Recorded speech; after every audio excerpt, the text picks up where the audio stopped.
Mortis Media, good evening all, and welcome and thank you all so much for being here. It means a lot that you choose to watch this channel. I have a chilling collection of scary stories in the rain for you to enjoy, but for now, it's time to get comfortable and let the darkness take. I grew up in a rural community in southern Ontario. It was the kind of place where everyone wore camo, and during deer hunting season, the streets turned into ghost towns. Life moved slowly there, almost as if the very air carried a relaxed, unhurried rhythm. It wasn't a place where things happened quickly, or at least, that's what I thought. As a child, I spent most of my time outdoors, exploring the endless expanse of forest behind our house. My sisters preferred staying indoors, wrapped in the comfort of their books and television shows, while my best friend lived kilometers away, too far to visit on a whim. So it was just me and the trees, day after day. Those woods became my playground, my fortress, my sanctuary. Every day after school, my bus would drop me off around 2:55 p.m. My parents didn't get home until about 5:30, which gave me nearly 3 hours of uninterrupted time to wander. My favorite activity was combat practice armed with a stick, an axe, or occasionally a hockey stick. I'd charge through the woods, pretending I was a hero from one of my video games, fighting off imaginary enemies, usually the trees. The forest was vast, and by the time I turned 13, I knew every inch of it, or so I thought. It was the summer when I was 13 that something changed. I remember that day vividly. The details burned into my memory as clearly as if it happened yesterday. The internet had gone out at home, which was a catastrophe for a teenage gamer like me. Frustrated with my failed attempt at playing Medal of Honor, I grabbed my pocket knife, an upgrade I had recently borrowed from my dad's police cruiser, and decided to head into the forest. It was something I had done a million times before, so I didn't think twice about it. The sun was high in the sky when I entered the woods, a little after 10:30 a.m. I figured I'd explore for a few hours before heading home. I followed the familiar trail up a ridge, the same path I had taken countless times before. The leaves rustled in the breeze, and birds chirped overhead. Everything felt normal, or at least it did at first. About 20 minutes into my hike, I began to feel strange. It was a subtle sensation at first, like a nagging feeling that something was off. I tried to brush it aside, attributing it to my overactive imagination. But as I ventured deeper into the forest, the feeling intensified. It wasn't just a sense of unease, it was as if the trees themselves were watching me. I knew it sounded ridiculous, even to myself, but I couldn't shake the feeling. The farther I walked, the quieter the forest became. The birds stopped singing, and even the wind seemed to die down, leaving behind an eerie stillness. Suddenly, I heard a sound of metallic chime that echoed through the trees. It wasn't a natural noise. It didn't sound like an animal or anything I had ever heard in the woods before. The closest thing I could compare it to was the bell on a bicycle, but there was something unnatural about the way it rang, almost like a distorted version of a sound that didn't belong in the forest. I stopped in my tracks, looking around to see if I could spot anything, but the forest was empty, as far as I could see. My heart began to race, and for the first time, I felt a genuine sense of fear. I checked the time on my phone. It was just past 11 a.m. Plenty of daylight left, but despite the bright sun overhead, the shadows in the forest seemed to grow longer, the canopy above thickening, as if it was closing in on me. I decided it was time to head back. I wasn't scared of the forest itself. I had been in these woods 1,000 times. But there was something about today that felt wrong, like I had wandered into a place I wasn't supposed to be. I turned to retrace my steps, but as I walked, I realized I didn't recognize my surroundings. Panic started to set in. I knew this forest. I knew every rock, every tree, every path. But somehow I was lost. I checked my phone again, no signal. Of course not. The Canadian Shield had a way of cutting off reception, especially in the deeper parts of the woods. My pulse quickened as I glanced around, searching for anything familiar. That's when I saw it. At my feet, scattered among the leaves and dirt, were metal buckets, rusted, old, and half buried in the ground. There were tools too, equally rusted and ancient looking, as if they had been abandoned here decades ago. And then I heard a voice. It was soft, almost a whisper, carried on the wind, but it was unmistakable. Someone was calling my name. My first thought was that it was one of my sisters, somehow playing a prank on me. But how could they be here? They never ventured into the woods, and even if they did, there was no way they would have followed me this far. I called back, but the only response was the wind rustling the branches above me.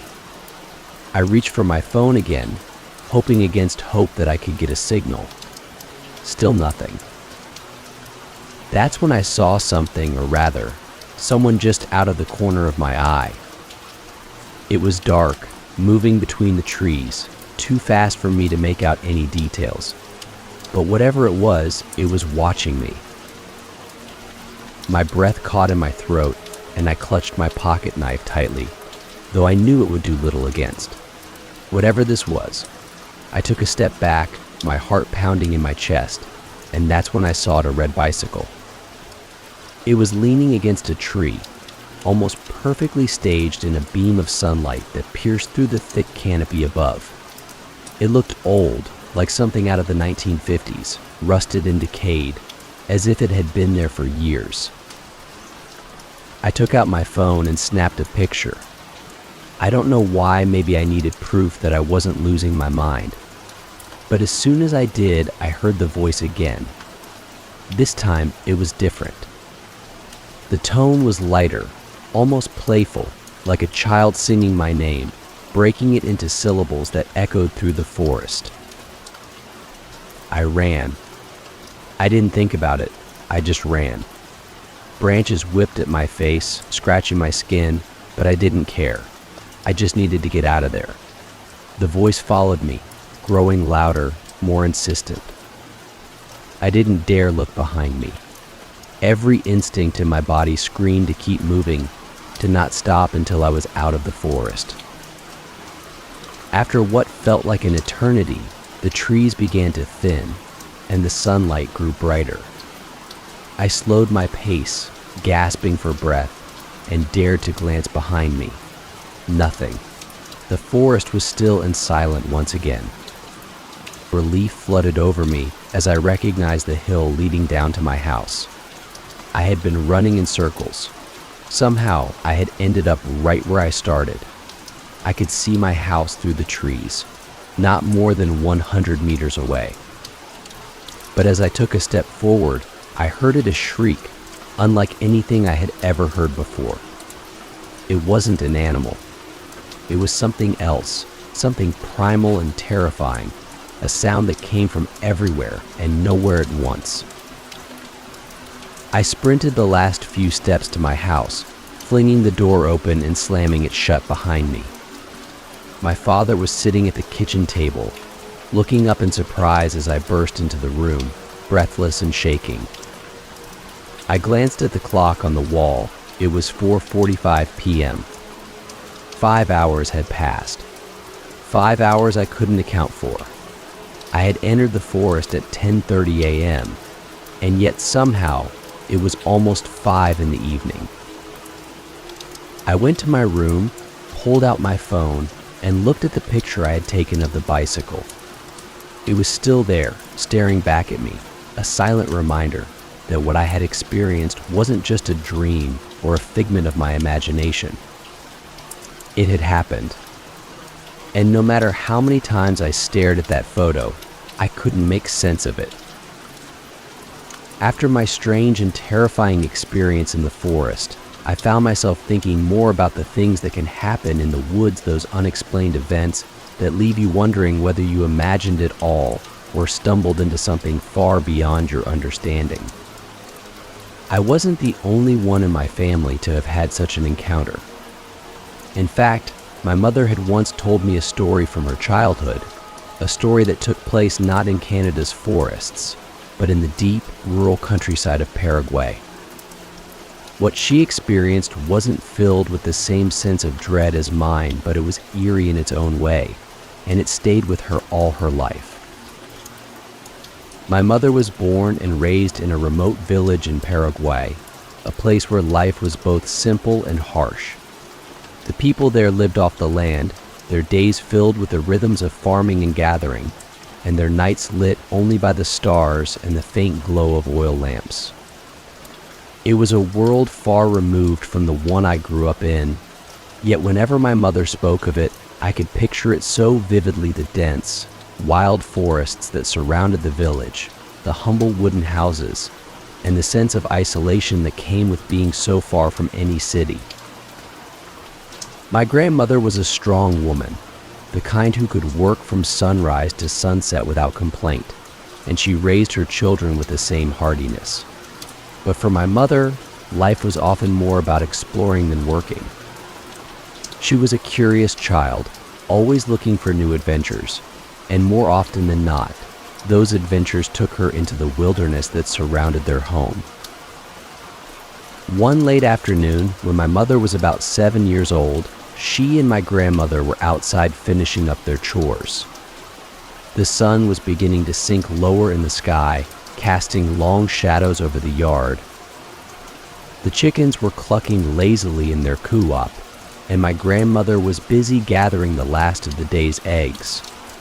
My mother, as usual, was playing nearby, her attention drifting between the chickens and the dense forest that bordered their property.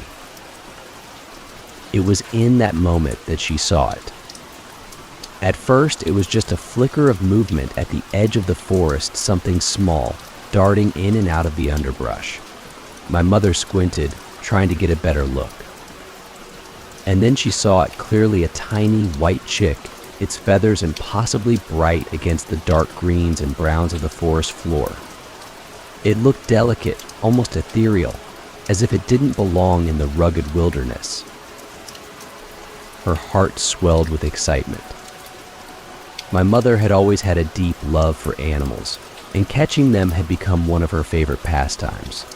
Frogs, lizards, birds, anything that moved, she would try to catch it. She knew this chick would make a wonderful addition to their small flock of chickens, and she was determined to catch it before it disappeared back into the woods. Without a second thought, she darted toward the edge of the yard, her eyes fixed on the chick. It was as if the world around her had fallen away, and all that mattered was that tiny, fragile bird. She was so close, just a few more steps, and she would have it in her hands. But as soon as she got near, the chick scurried deeper into the forest. Undeterred, my mother followed. The sun was still up, though its light was fading, and the forest didn't seem too dangerous. Besides, she had wandered these woods many times before. She wasn't scared. But something was different this time. The chick moved with surprising speed, darting between trees and shrubs, always staying just out of her reach. My mother continued to chase it, her small legs pumping as she leaped over roots and ducked under low-hanging branches. Every time she thought she had it, the chick would slip away, drawing her further and further into the dense underbrush. Minutes passed, but to my mother it felt like mere moments. She was completely entranced by the pursuit, her mind focused solely on catching the chick. It was only when she paused to catch her breath that she realized how deep into the forest she had gone. She turned around, expecting to see the edge of the yard not far behind her, but it was nowhere in sight. Instead, she was surrounded by towering trees, their thick trunks blocking out the last rays of sunlight. The air had grown cooler, and the once pleasant chirping of birds had been replaced by an eerie silence. A sense of unease began to settle over her, but still, she couldn't shake the desire to catch the chick. She spotted it again, just a few feet ahead, its white feathers standing out starkly against the darkening forest floor. It was almost as if the chick was leading her, guiding her deeper into the woods. And that's when she heard a voice, distant but clear. It was her mother, calling her name. My grandmother's voice was sharp, laced with urgency. Come back here right now." Startled, my mother stopped in her tracks. She turned her head toward the direction of the voice but saw nothing but trees. The chick was still there, only a few feet away, its tiny body barely moving. It looked so fragile, so easy to catch. But something about my grandmother's voice sent a chill down her spine. It wasn't just that she was being called back, it was the way my grandmother had said it. There was fear in her voice, something my mother had never heard before. Reluctantly, she took a step back, her gaze lingering on the chick for a moment longer. And then she turned and ran, her feet pounding against the forest floor as she made her way back toward the village. She could hear her mother's voice again, growing louder as she got closer to the edge of the forest. When she finally broke through the trees and into the open yard, my grandmother was waiting for her, her face pale and her eyes wide with fear. Without saying a word, she grabbed my mother by the arm and pulled her close, as if she had just saved her from some unseen danger. It wasn't until later that my mother learned the truth. What she had seen that day wasn't just an innocent little chick. According to my grandmother, what my mother had encountered was something far more sinister, something known as El Pombero, a mischievous and sometimes dangerous spirit from Paraguayan folklore. El Pombero is often described as a small, elusive figure who can take on different forms, usually to trick or mislead people, especially children. It's said that he can appear as a beautiful bird, a harmless animal, or even a human child, leading his victims deep into the forest where they may become lost, or worse, never return. My grandmother had grown up hearing stories about El Pombero, and as soon as she saw my mother running toward the woods, chasing something that wasn't supposed to be there, she knew she had to act quickly. She knew that if my mother had continued chasing that chick, she might have never come back. My mother, of course, didn't believe the story at first. She thought it was just a tale, something my grandmother had made up to scare her. But as she grew older, she began to realize that the feeling she had in the forest that day, that strange pull, the way time seemed to slip away, was something far beyond a child's imagination. For years, she avoided going too deep into the woods, always staying close to the edge, where she could still see the house and hear her mother's voice. And even though she never saw the white chick again, the memory of that day stayed with her, a reminder that there are forces in the world that we don't always understand. Even now, when my mother talks about it, there's a look in her eyes, a mixture of fear and awe, as if she knows that what she saw wasn't just a trick of the light, but something much older and more powerful than she could ever explain. Hearing my mother's story reminded me that sometimes the things we encounter in life don't always make sense, even when we try to explain them away. And yet, these experiences linger, shaping the way we see the world. Not all mysteries are tied to nature or the forest, though. Some happen in the middle of cities, in places we think we know well. My own brush with something unsettling didn't come from the wilderness, but from an urban environment, a moment that made me rethink how safe we truly are, even in the most familiar places. It was the summer after I graduated from college, and I had just moved to a new city for my first real job. Woodland Hills, California, was a far cry from the small, rural town I had grown up in. The streets were lined with palm trees, and the air was thick with the hum of traffic and the scent of smog mixed with ocean breezes. I lived in a small studio apartment just 2 blocks away from a bustling outdoor mall and a gym. My apartment complex was older, built in the 1970s, but well maintained. It had security cameras, fencing, and gated entrances, and the neighborhood was filled mostly with young professionals like myself. At first, I felt safe there. The city lights and the constant flow of people gave me a sense of comfort that I hadn't had in the quiet, isolated woods of my childhood. But that sense of security would soon be shattered. It was a warm summer evening, just after nightfall, and I had just finished a workout at the gym. The air was still thick with heat, even though the sun had long since dipped below the horizon. I grabbed my water bottle and decided to take a short walk before heading back to my apartment. It was something I had done many times before, and I wasn't worried.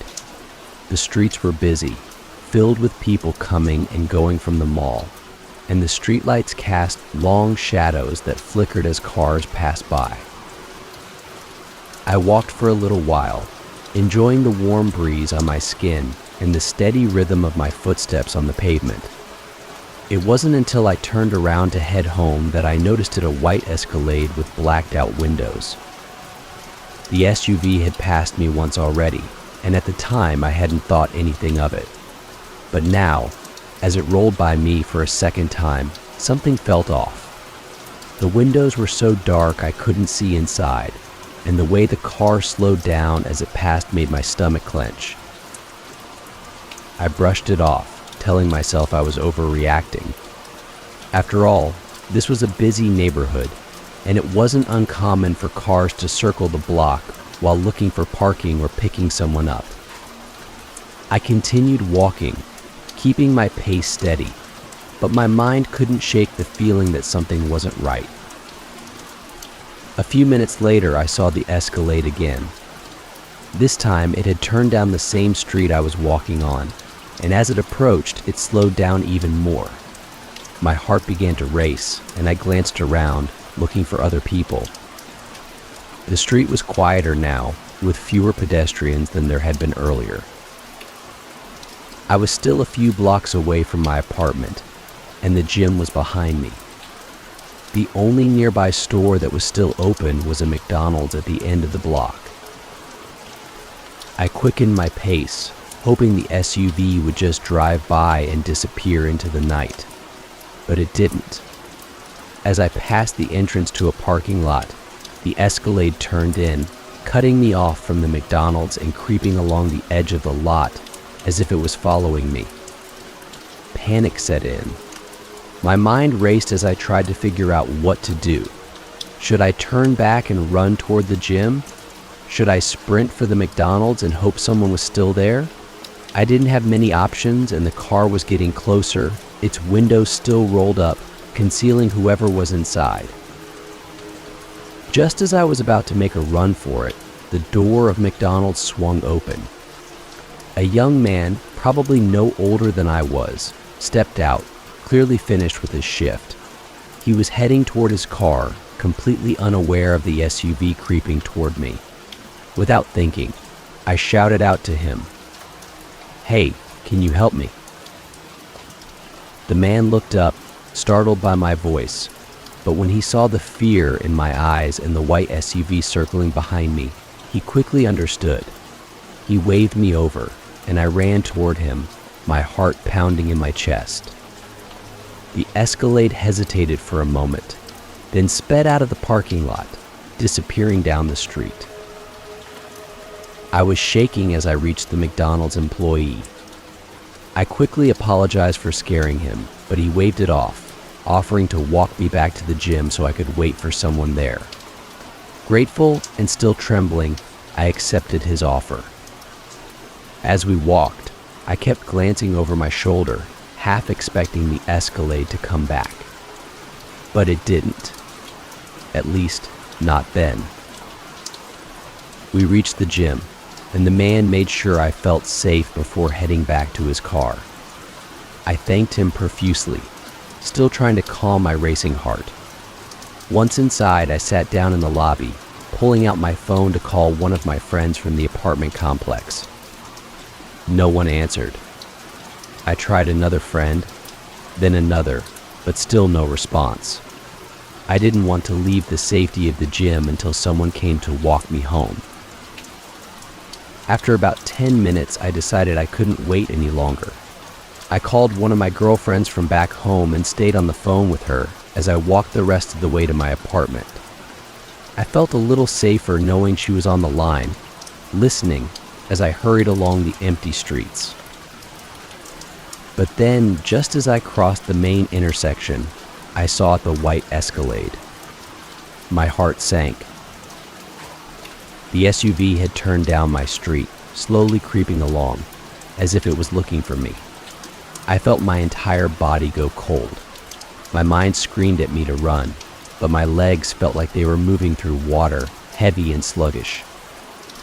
I could see the gate to my apartment complex ahead, and I knew that if I didn't get through it before the Escalade reached me, I might not make it home at all.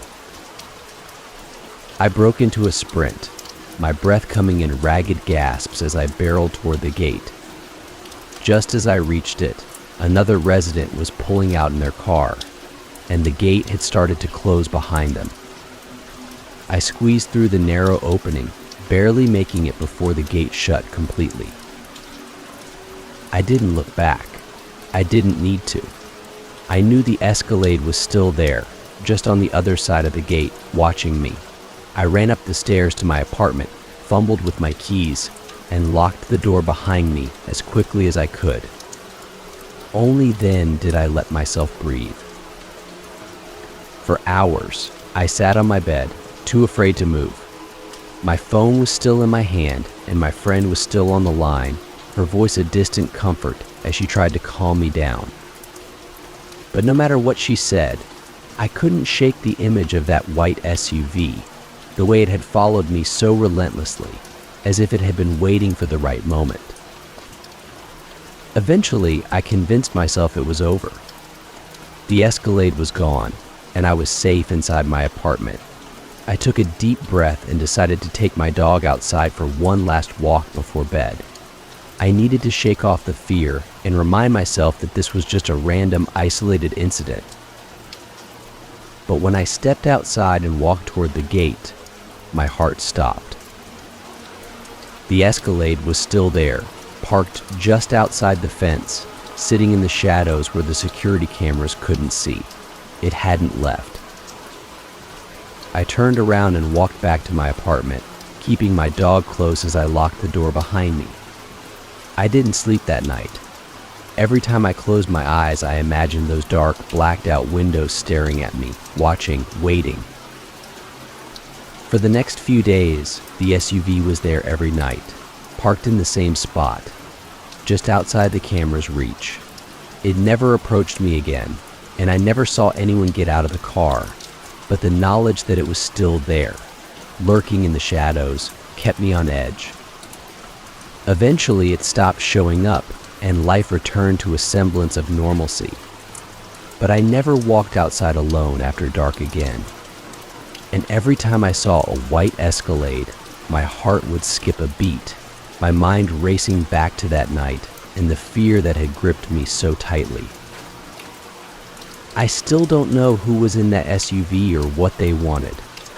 Maybe it was nothing, just a group of men trying to scare me for fun. Or maybe it was something far worse.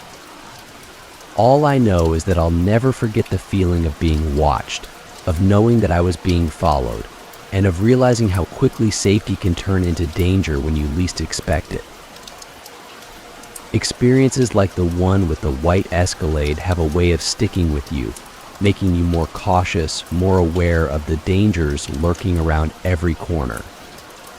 It's strange how something that starts so normally can suddenly turn into a moment of pure fear.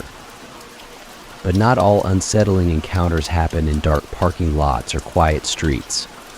Some of them take place where you feel the safest at home, surrounded by family. I remember hearing a story from a man I once knew, a story about how his life took a strange and terrifying turn the day he moved in with the woman he loved. I met my wife when I was 26. It's funny, really, how life works sometimes. We met at a funeral of all places for a mutual friend. There we were, two strangers brought together by grief, standing side by side as we said our goodbyes. You wouldn't expect to meet the love of your life in such a somber setting, but I suppose life has a way of surprising you. She was beautiful, with dark hair and kind eyes, the kind of person who made you feel at ease the moment she smiled. We started talking after the service, and it wasn't long before we realized how much we had in common. We both loved the same books, shared the same dry sense of humor, and had a passion for travel and adventure. We hit it off immediately, and before I knew it, we were dating. Within a year, I had moved in with her.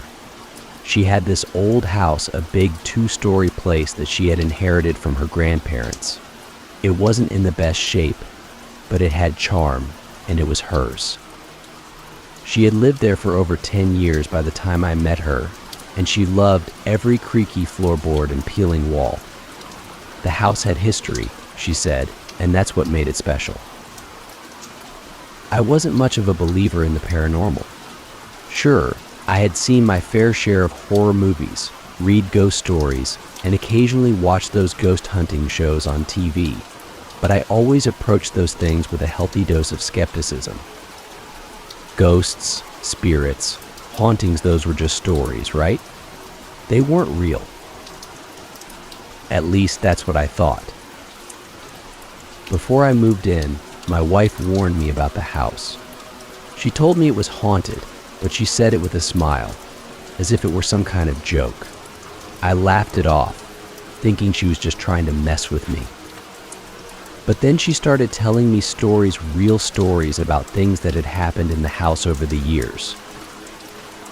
Her friends, for example, refused to stay the night after their own strange encounters.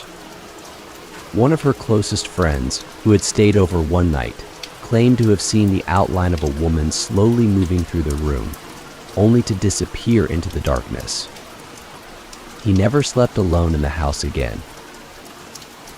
Then there were her children, my soon-to-be stepchildren. When they were younger, they would often point to an empty corner of the room and ask, "Who's that lady?" It was always the same question, and it was always the same corner of the room. I shrugged off the stories, chalking them up to overactive imaginations.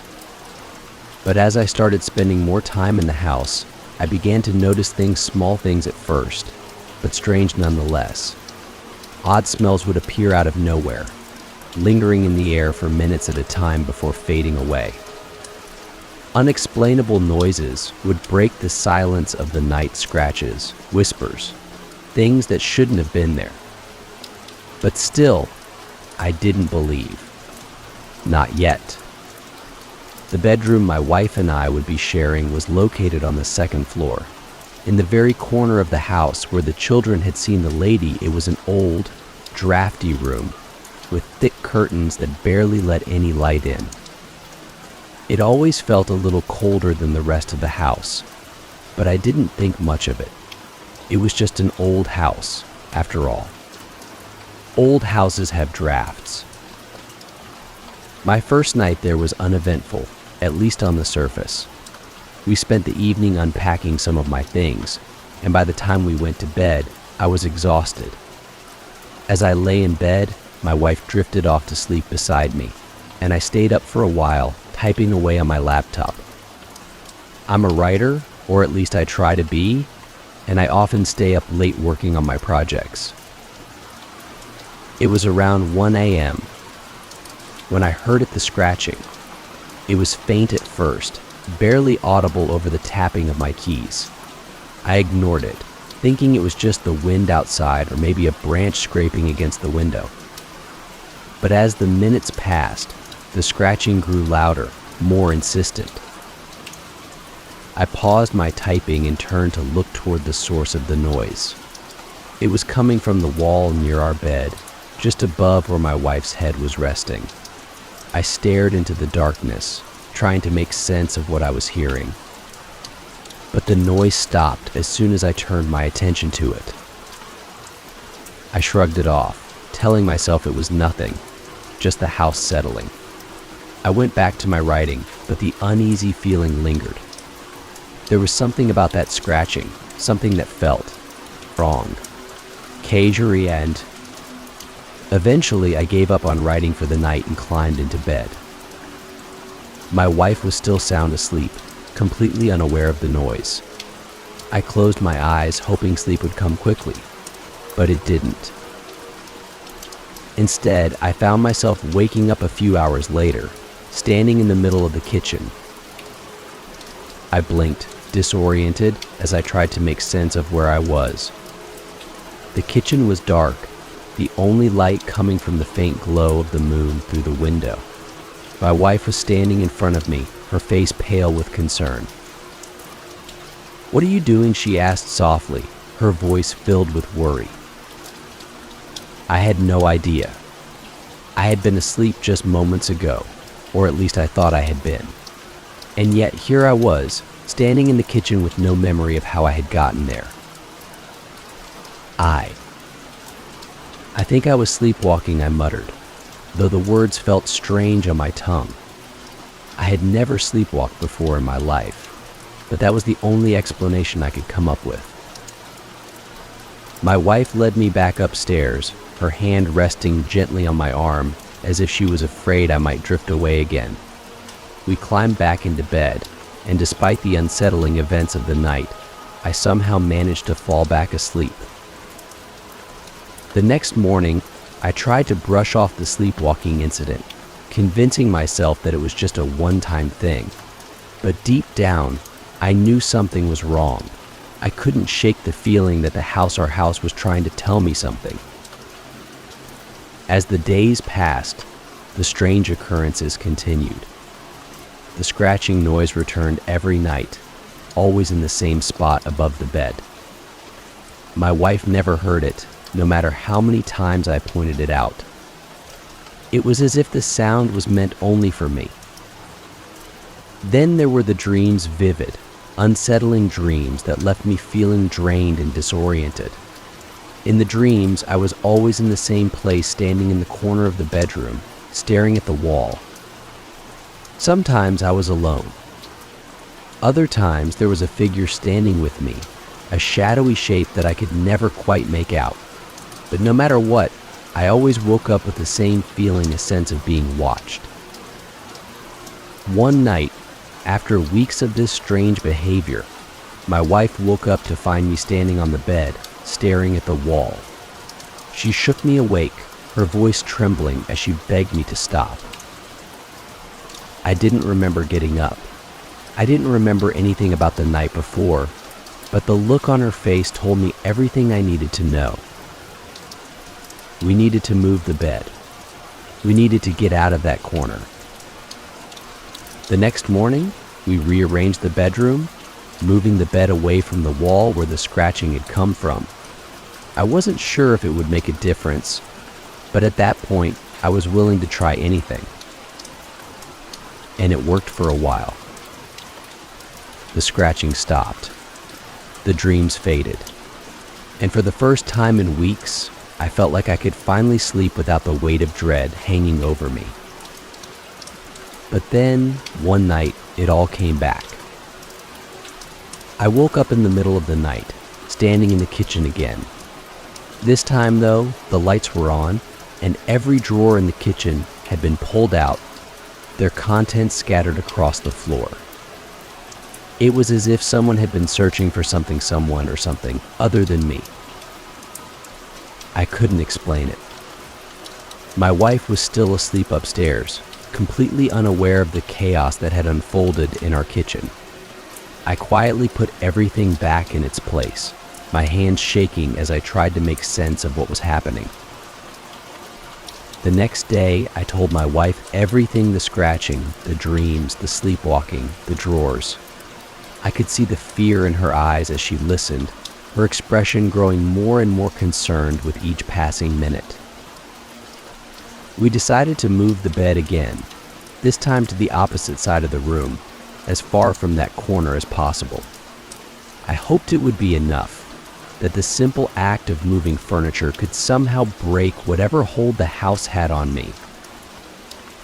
And for 6 years, it worked. We've lived in that house,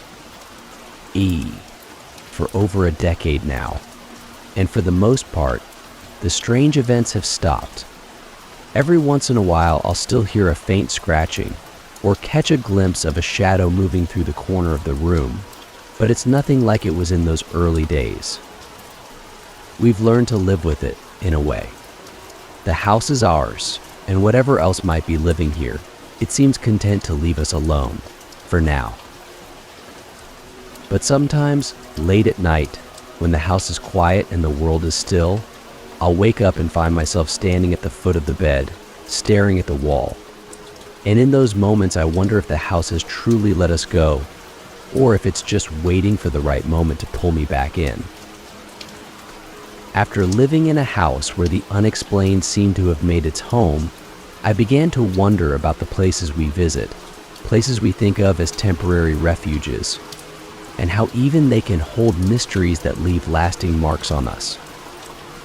A home, no matter how haunted, becomes familiar over time. But what happens when you stay somewhere new, somewhere that doesn't feel like home? Hotels, for instance, places that see thousands of people come and go, each leaving a trace of their lives behind. It makes you wonder how much history lingers in those rooms and what might be waiting for the next guest. I'll never forget the story I once heard about a man who checked into a hotel for what he thought would be a routine stay, and instead found himself caught in something far stranger. It was supposed to be just another business trip, a 3-day conference in Chicago. I had been to dozens of these things over the years, and while they were never particularly exciting, they were a necessary part of the job.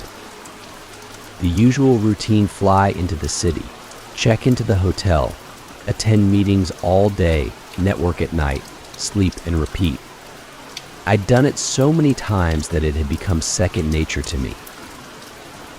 This trip, however, would turn out to be different. I flew into O'Hare on a Wednesday afternoon, the sun setting just as my plane touched down. The airport was bustling, as always, but I navigated the crowd with practiced ease, making my way to the rental car desk and picking up the sedan that my company had reserved for me. Traffic was thick, and by the time I arrived at the hotel, it was already well past 7. The hotel was one of those sleek, modern buildings that seemed to rise up out of nowhere, its glass facade gleaming in the fading light.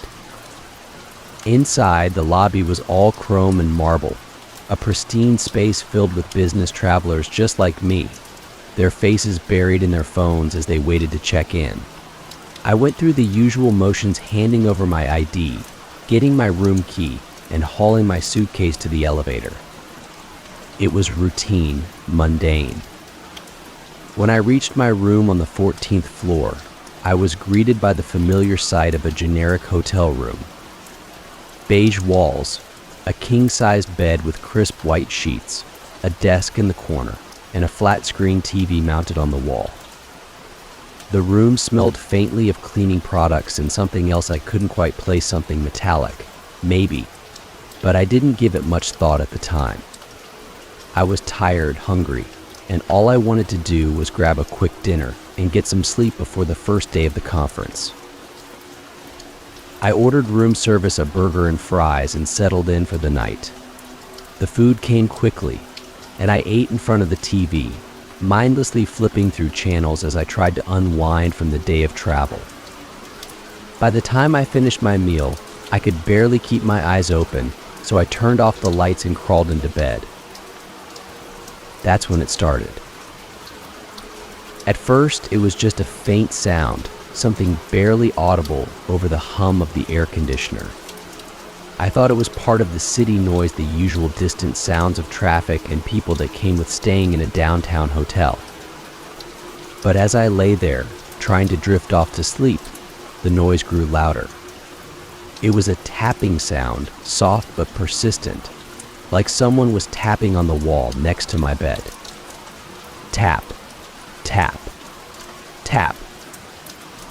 I sat up, blinking in the darkness, my heart thudding a little harder than it should have been. I glanced around the room, half expecting to see anything that could explain the noise. But the room was empty, just as it had been when I arrived. I leaned closer to the wall, pressing my ear against it, but the tapping continued, rhythmic and deliberate. Tap, tap, tap. It was coming from the wall behind the bed, the wall that separated my room from the one next door. I sighed, realizing it was probably just a guest in the next room, doing something mundane like hanging up a picture or moving furniture around. It was annoying, but not exactly uncommon in hotels. I grabbed my phone, checked the time 11:17p.m. and decided to give it a few minutes before I complained to the front desk. But the tapping didn't stop. I lay back down, pulling the covers up to my chest, trying to ignore the noise. But the more I tried to block it out, the more insistent it became, as if it was demanding my attention. Tap, tap, tap, tap. I groaned, tossing the blankets aside and grabbing the phone on the bedside table. I dialed the front desk, my patience wearing thin. Front desk, how can I help you? The voice on the other end asked, cheerful and professional.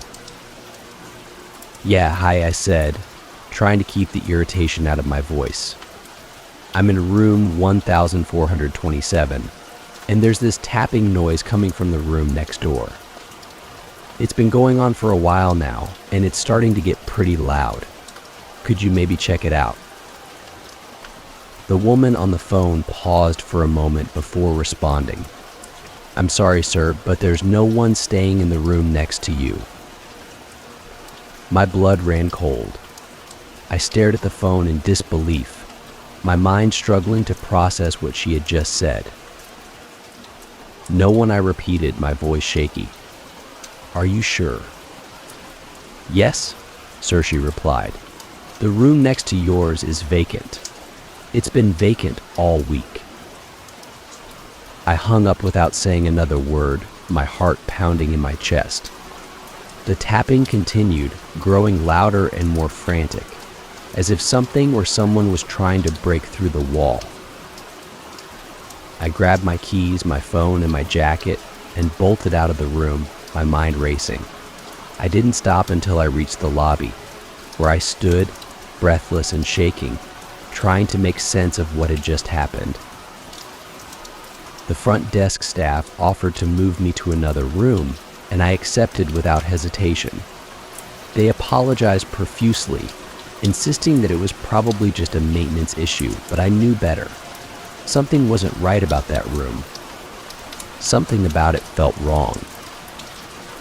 I spent the rest of the night in a different room, unable to shake the feeling that I had narrowly escaped something far worse than a sleepless night.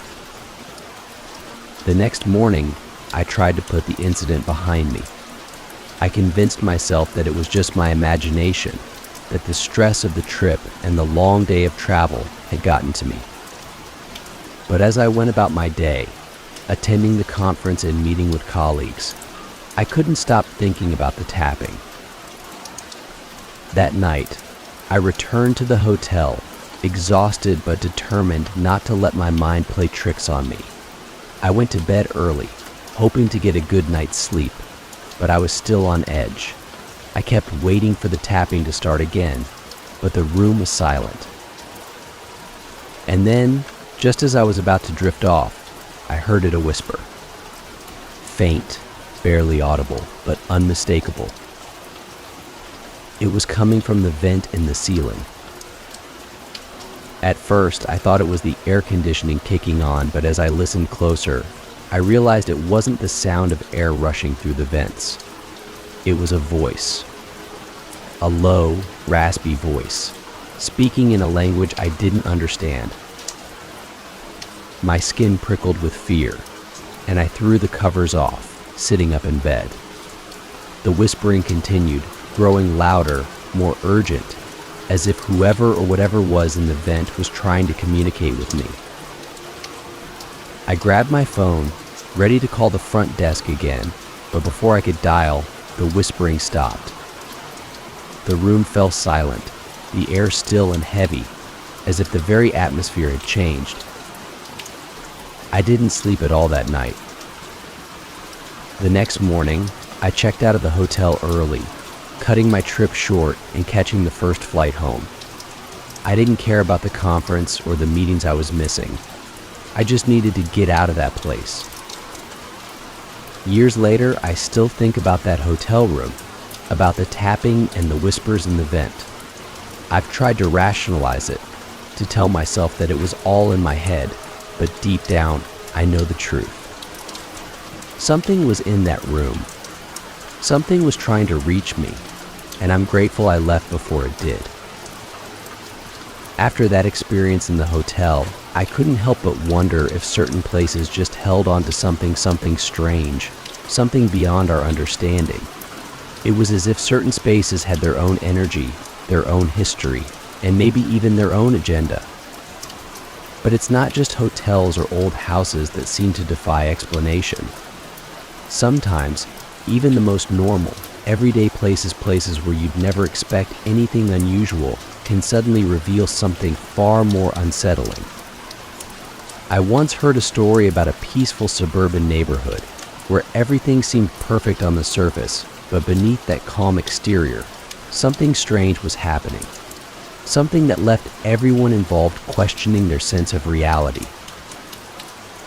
It was the kind of neighborhood you'd see in a postcard rows of well-manicured lawns, perfectly symmetrical houses, and tree-lined streets that curved gently around the edges of the suburb. Families moved in and out of their homes, waving to neighbors as they walked their dogs or pushed strollers.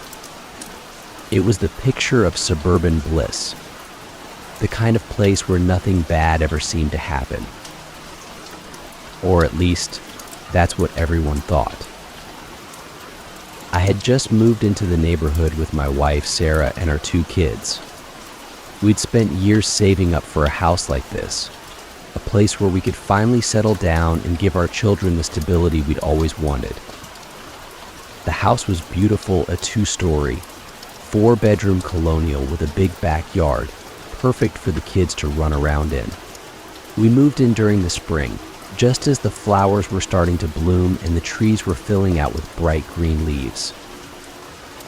From the moment we arrived, everything seemed perfect. Our neighbors were friendly, always stopping by to introduce themselves and welcome us to the community. There were block parties, barbecues, and even a neighborhood watch group that made sure everyone felt safe.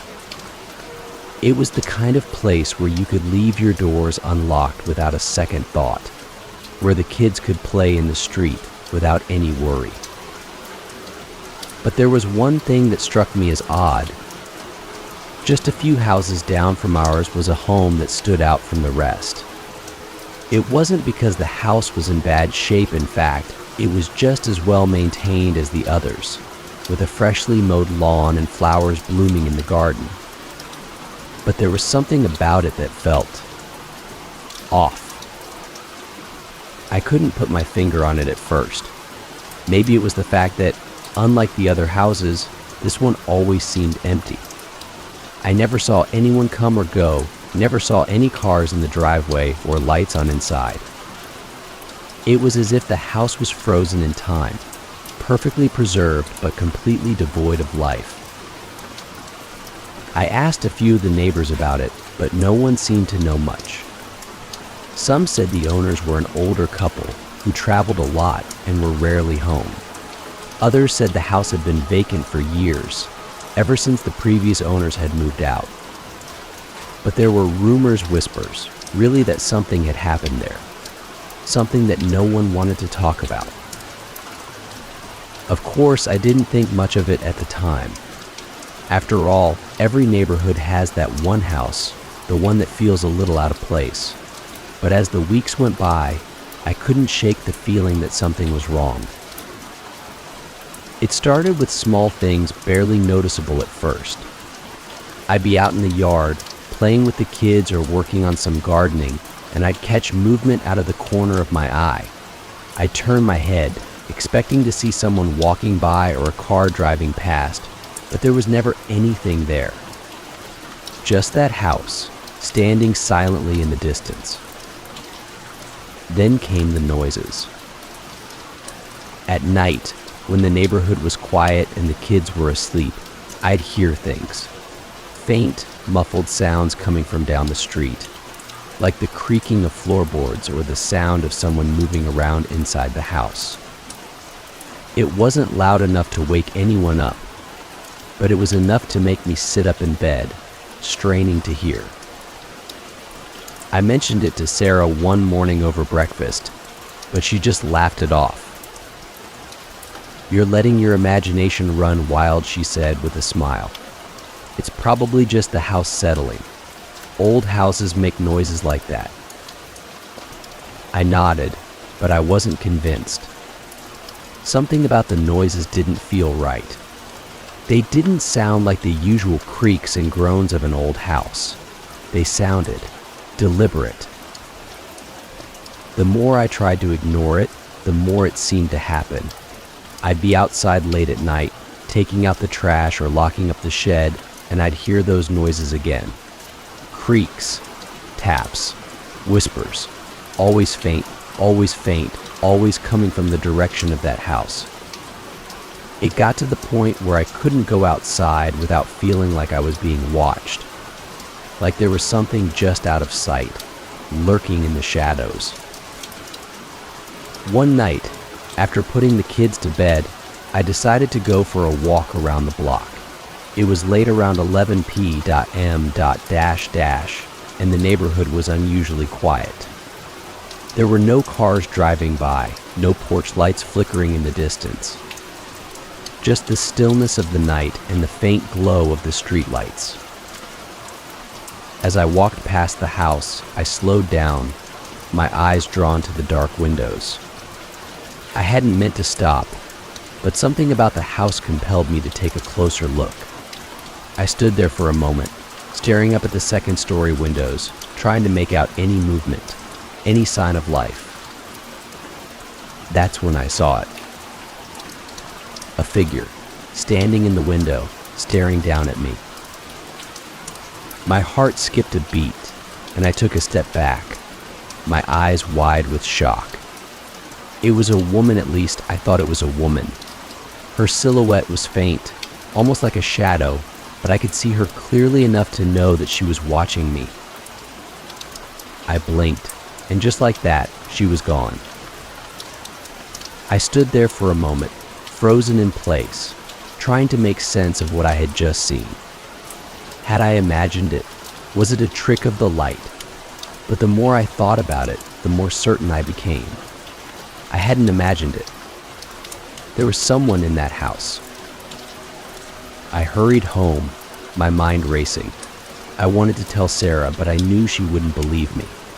So I kept it to myself, convincing myself that it was just a weird coincidence, nothing more. But that wasn't the end of it. Over the next few days, things started happening, things I couldn't explain. I'd wake up in the middle of the night to the sound of footsteps outside our bedroom window, but when I looked outside, there was no one there. The lights in our house would flicker, even though the power was fine. I'd hear voices, faint and indistinct, like someone was having a conversation just out of earshot. One afternoon, while I was working from home, I heard a knock at the door. I went to answer it, expecting to see a delivery person or one of the neighbors, but when I opened the door, there was no one there. Just an empty porch and the sound of the wind rustling the leaves in the yard. I stepped outside, looking up and down the street, but the neighborhood was quiet, too quiet. And then, out of the corner of my eye, I saw movement. I turned my head, my gaze falling on that house. The front door was slightly ajar, as if someone had just slipped inside. Without thinking, I started walking toward the house. I didn't know why. Maybe it was curiosity, or maybe it was something else, something deeper, pulling me toward it. As I got closer, the air seemed to grow colder, the sunlight dimming as if a cloud had passed overhead. I reached the front door and hesitated for a moment, my hand hovering over the doorknob. I knew I shouldn't go inside. I knew that whatever was in that house, it wasn't something I wanted to face. But I couldn't stop myself. I pushed the door open and stepped inside. The house was dark, the air thick with the smell of dust and something else, something metallic, like the scent of blood. I stood in the foyer, my eyes slowly adjusting to the dim light, and that's when I heard it. A voice, soft, whispering. I couldn't make out the words, but the sound sent a chill down my spine. I took a step forward, my feet moving of their own accord, and found myself in the living room. The furniture was covered in white sheets, like the house had been abandoned for years, but the air felt alive, like something was watching me. The whispering grew louder, and I turned toward the staircase. There, at the top of the stairs, stood the woman, the same woman I had seen in the window. Her face was pale, her eyes hollow, and her lips were moving, though I couldn't hear what she was saying. I froze, my heart pounding in my chest. I wanted to run, to get out of that house, but I couldn't move. I could only stand there, staring up at her as she whispered. And then, just as suddenly as she had appeared, she was gone. The front door slammed shut behind me, and I felt a gust of cold air rush past me. The house was silent again, but I knew I wasn't alone. I turned and ran, my feet barely touching the ground as I bolted out of the house and down the street. I didn't stop running until I was back inside my own home, the door locked behind me, my chest heaving with panic. I never went near that house again. I didn't need to. Whatever was in that house, it had made itself known, and I wasn't about to stick around to find out more. A few weeks later, a for sale sign went up in the yard. I never saw anyone move in. After my experience with that house, I realized that the feeling of something being off can happen anywhere, whether it's in the comfort of your own neighborhood or out in the wilderness, far from anyone or anything familiar. Sometimes it's those isolated places, the ones where you expect peace and quiet, that turn out to be the most unsettling. I once heard about a group of friends who went on a camping trip in the middle of nowhere, expecting a weekend of fun and relaxation, only to encounter something they could never have prepared for. What started as an ordinary adventure in the woods quickly turned into a nightmare, and they soon discovered that nature isn't always as peaceful as it seems. It was supposed to be a simple weekend getaway, just 4 friends, a couple of tents, and a stretch of wilderness as far as the eye could see. We had been planning the trip for weeks, eager to get away from the noise and stress of the city and spend some time in the great outdoors. It wasn't anything fancy, just a few days of hiking, fishing, and sitting around a campfire, telling stories under the stars. We had done it a dozen times before, and every time it had been the same: a few laughs, a lot of relaxation, and plenty of fresh air. But this trip was different. We left early on a Friday morning, driving for hours until the city faded into the distance and the trees began to close in around us. The farther we drove, the more isolated the landscape became. The roads turned from paved highways to gravel paths, and eventually we found ourselves on a narrow dirt road that wound its way through the forest. It was exactly what we had been looking for: complete seclusion, far away from the hustle and bustle of everyday life. We reached the campsite just before noon. It was perfect, an open clearing surrounded by towering pine trees, with a small stream running nearby. There wasn't another soul in sight, and the only sounds were the rustling of leaves in the wind and the occasional call of a bird. We set up our tents, unpacked the coolers, and got to work gathering firewood for the night.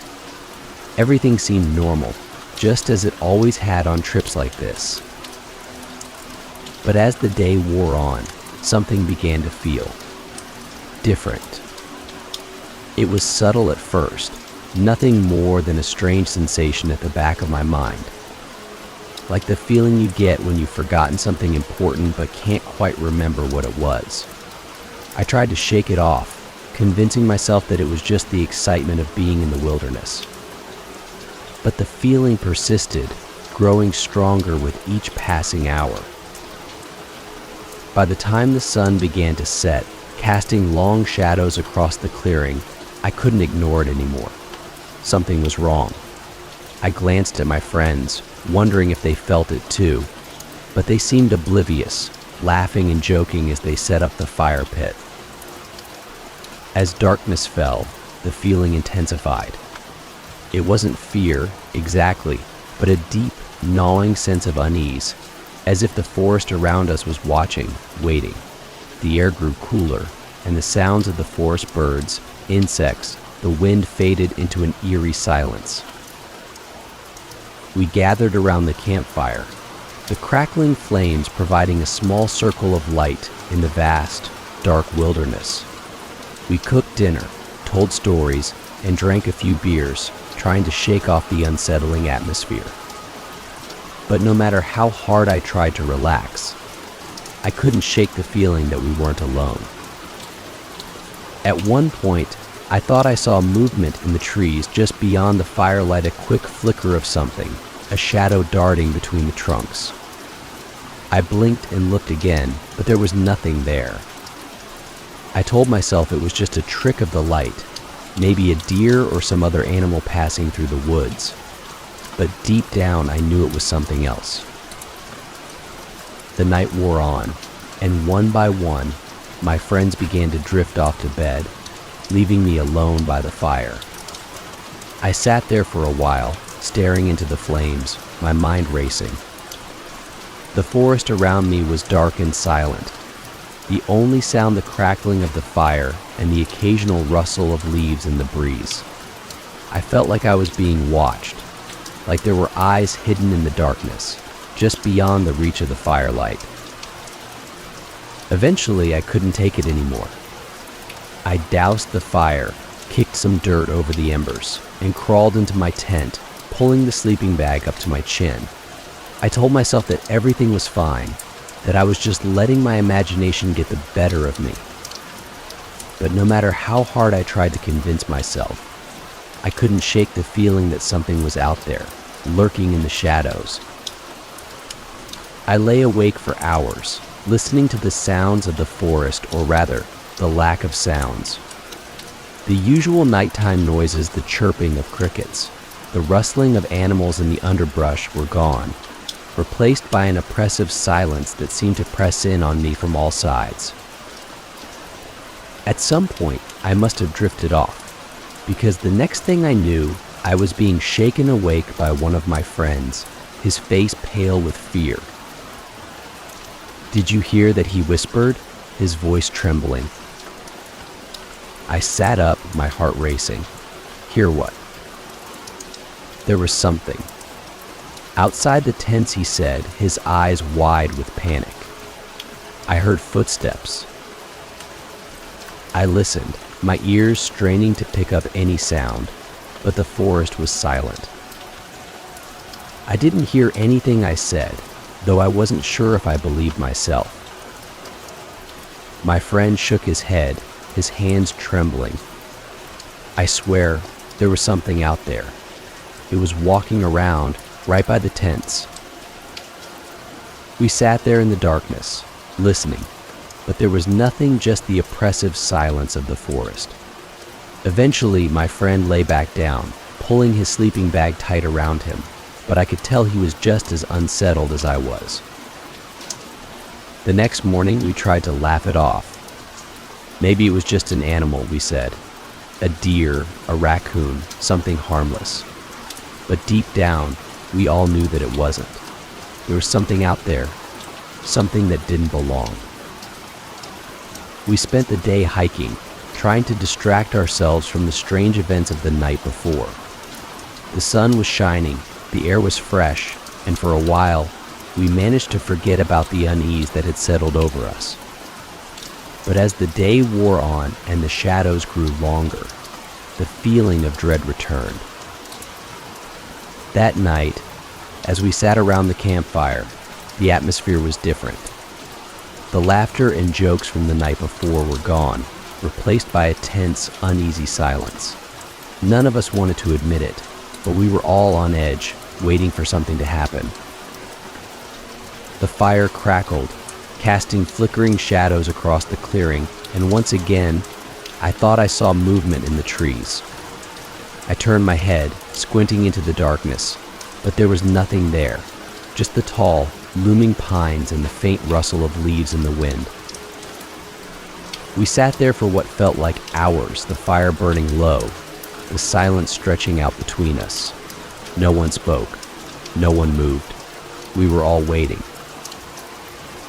And then, just as I was about to suggest going to bed, we heard it. A voice. Low, raspy, and distant, but unmistakable. It came from the darkness, somewhere just beyond the firelight. A single word, spoken slowly, deliberately. Help. We froze, our eyes darting toward the trees. The voice was faint, barely audible over the crackling of the fire, but we had all heard it. Did you hear that? One of my friends whispered, his voice trembling. We nodded, too afraid to speak. The voice came again, closer this time. Help. It sounded wrong, distorted somehow, like it didn't quite belong in this world. It sent a chill down my spine, and I felt the hairs on the back of my neck stand up. We stared into the darkness, waiting, our hearts pounding in our chests. And then, out of the shadows, we saw a figure, stumbling toward us, its movements slow and unnatural. At first, we thought it was a person, a lost hiker, maybe. But as the figure came closer, we realized that something was wrong. Its body was twisted, its limbs bent at unnatural angles, and its eyes. Its eyes were empty, hollow, like dark pits in its skull. It reached out toward us, its mouth opening and closing as it whispered the same word, over and over again. Help. Panic set in. We scrambled to our feet, backing away from the fire as the figure drew closer. My heart was pounding, my mind racing, and all I could think was that we needed to get out of there. Run, one of my friends shouted, and without hesitation, we bolted for the trees. We ran blindly through the forest, our feet pounding against the ground, branches whipping at our faces as we tore through the underbrush. I didn't know where we were going, didn't care, as long as we were getting away from that thing. I could hear my friends behind me, their footsteps loud and frantic, but I didn't dare look back. I didn't want to see if it was following us. We ran for what felt like hours, our legs burning, our lungs heaving with exhaustion. Eventually, we stumbled into a clearing, collapsing onto the ground, gasping for breath. We sat there in silence, our minds reeling, trying to make sense of what had just happened. None of us spoke. None of us wanted to admit what we had seen. The next morning, we packed up our gear and left the campsite without a word. We didn't talk about what had happened, didn't try to explain it. We just left, driving in silence as the forest faded into the distance behind us. To this day, none of us have gone back. We don't talk about it, don't bring it up at reunions or over beers. But every now and then, when I'm lying in bed at night, I think about that voice, that figure, and I wonder what would have happened if we had stayed. After that camping trip, I realized that some places hold secrets best left alone. The wilderness can seem like a peaceful refuge, but there's a reason why some parts of the world are untouched, undisturbed. But it's not just the wilderness. Sometimes the most unsettling discoveries are made in places that humans built and then abandoned. There's something eerie about an empty building knowing that people once lived, worked, or played there, and then suddenly left it to decay. I remember hearing a story about a group of friends who decided to explore one such building, an abandoned hospital. What they found inside wasn't just the remnants of a forgotten past, it was something far darker, something that had been waiting for them. It had been abandoned for years. No one knew exactly when the hospital had shut down, but the rumors around town said it had been closed since the 1980s. Some said it was due to funding issues. Others whispered about a fire that had destroyed part of the building. But no one really knew for sure.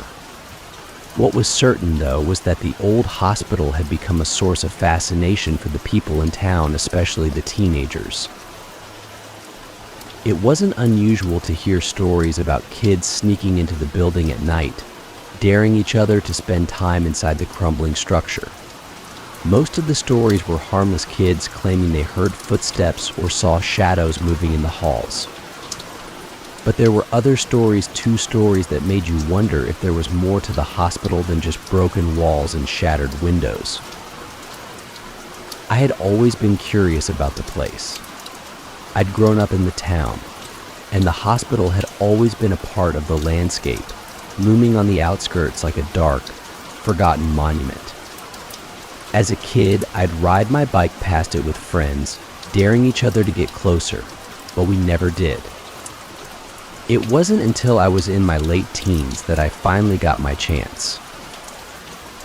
It was a chilly fall evening, the kind where the sun sets early and the air smells like burning leaves. My friends and I had been hanging out at the park, bored and restless, when someone suggested we check out the old hospital. There were 4 of us, me, Jake, Sarah, and Emma, and we were all up for a little adventure.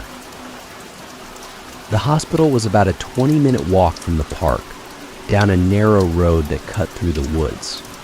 The trees were already bare, their branches twisting like skeletal fingers against the darkening sky.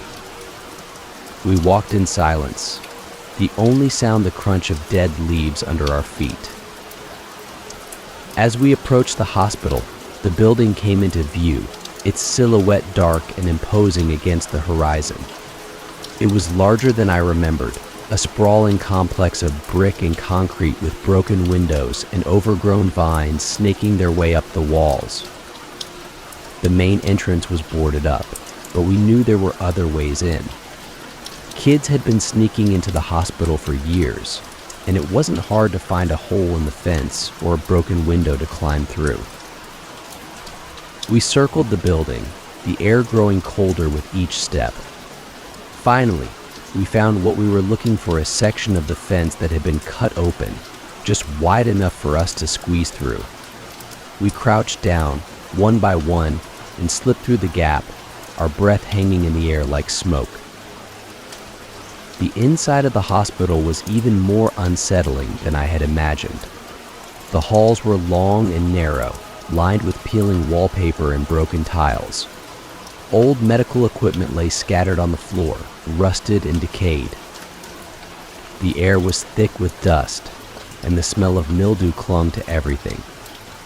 It was dark, too darker than I had expected. The only light came from the small cracks in the boarded-up windows, casting thin, faint beams of light that barely penetrated the gloom. We had brought flashlights, but even with them, the shadows seemed to press in from all sides. Every sound, every creak, every shuffle of our feet echoed unnaturally loud in the empty halls. "What do you think they used to do here?" Emma asked, her voice hushed. "Probably the same stuff they do in any hospital," Jake replied, shining his flashlight down a side corridor. "Surgeries, checkups, that kind of thing." "Yeah, but why did they leave?" Sarah asked, her eyes darting nervously around. Why did they just abandon it? No one had an answer. The truth was, no one knew why the hospital had been left to rot. But standing there, in the middle of that cold, empty building, it felt like there was more to the story than anyone knew. We wandered the halls for a while, our flashlights casting long, eerie shadows on the walls.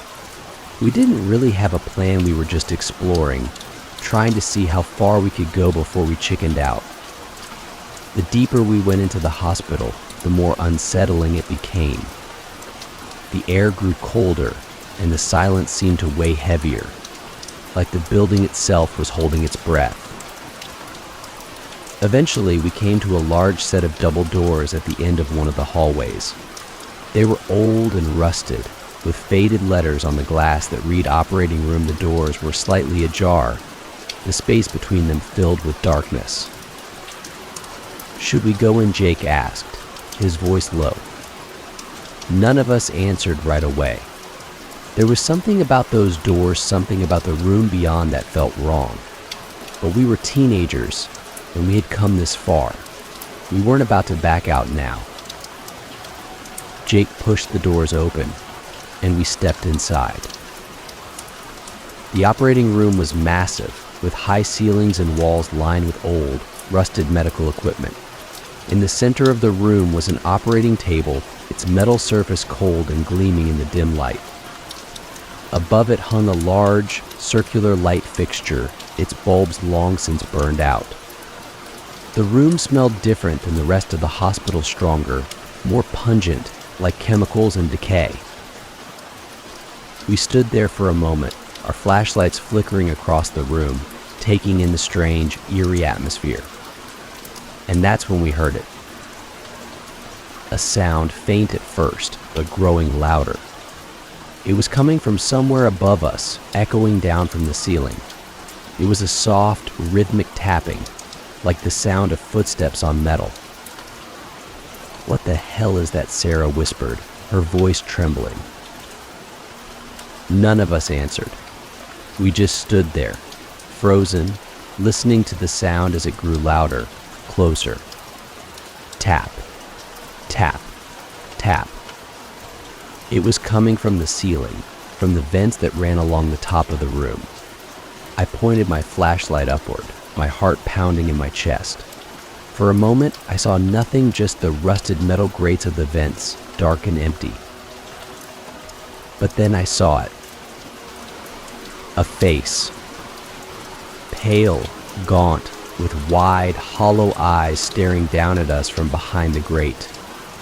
The face was twisted, almost inhuman, its features distorted by shadows and the flickering beam of my flashlight. Its mouth moved, forming words I couldn't hear. And then it was gone, disappearing into the darkness of the vent. I stumbled back, my heart racing, my flashlight shaking in my hand. "Did you see that?" I gasped, my voice barely above a whisper. Jake, Sarah, and Emma were staring at me, their faces pale with fear. "See what?" Jake asked, his voice shaking. There was something in the vent, I stammered. A face. I saw a face. None of them moved. None of them spoke. They just stared at me, their eyes wide with terror. And then, from somewhere deep within the building, we heard it again. Tap, tap, Tap. Footsteps, coming toward us, slow and deliberate. We didn't wait to find out what it was. Without a word, we turned and ran, bolting out of the operating room and back into the hallways. The sound of footsteps followed us, growing louder, closer, as we raced through the dark, narrow corridors. I could feel my heart pounding in my chest, my breath coming in ragged gasps as I tried to keep up with the others. We burst through the doors and out into the night, the cold air hitting us like a wall. We didn't stop running until we reached the fence, scrambling through the gap and collapsing onto the ground on the other side, our bodies trembling with fear and exhaustion. For a long time, none of us spoke.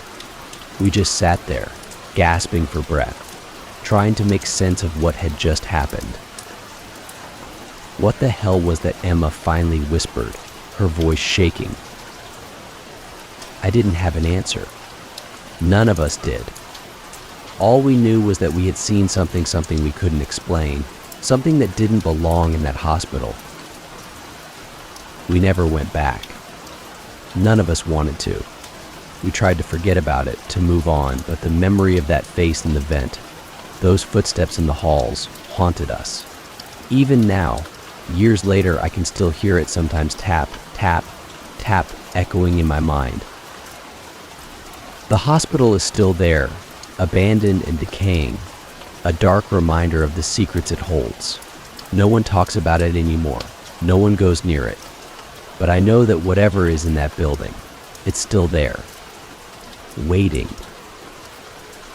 After hearing the story about the hospital, it became clear to me that certain places and perhaps certain things are best left undisturbed. Yet there are always those who seek out the unknown, who are driven by a deep curiosity or perhaps a need to prove something to themselves. Sometimes these people find answers, but more often than not, they uncover things that they wish they hadn't. One story in particular stuck with me, about a group of friends who set out to find a local legend. What they found was something far more real and far more terrifying than any of them had anticipated.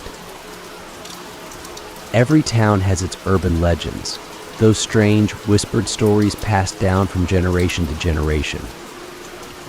In my town, that legend was about the tunnel. The tunnel wasn't just a regular tunnel, it was an old, forgotten relic buried deep in the woods, miles away from any road or house. People said it had been built in the early 1900s as part of an underground railway project that was abandoned before it could be completed.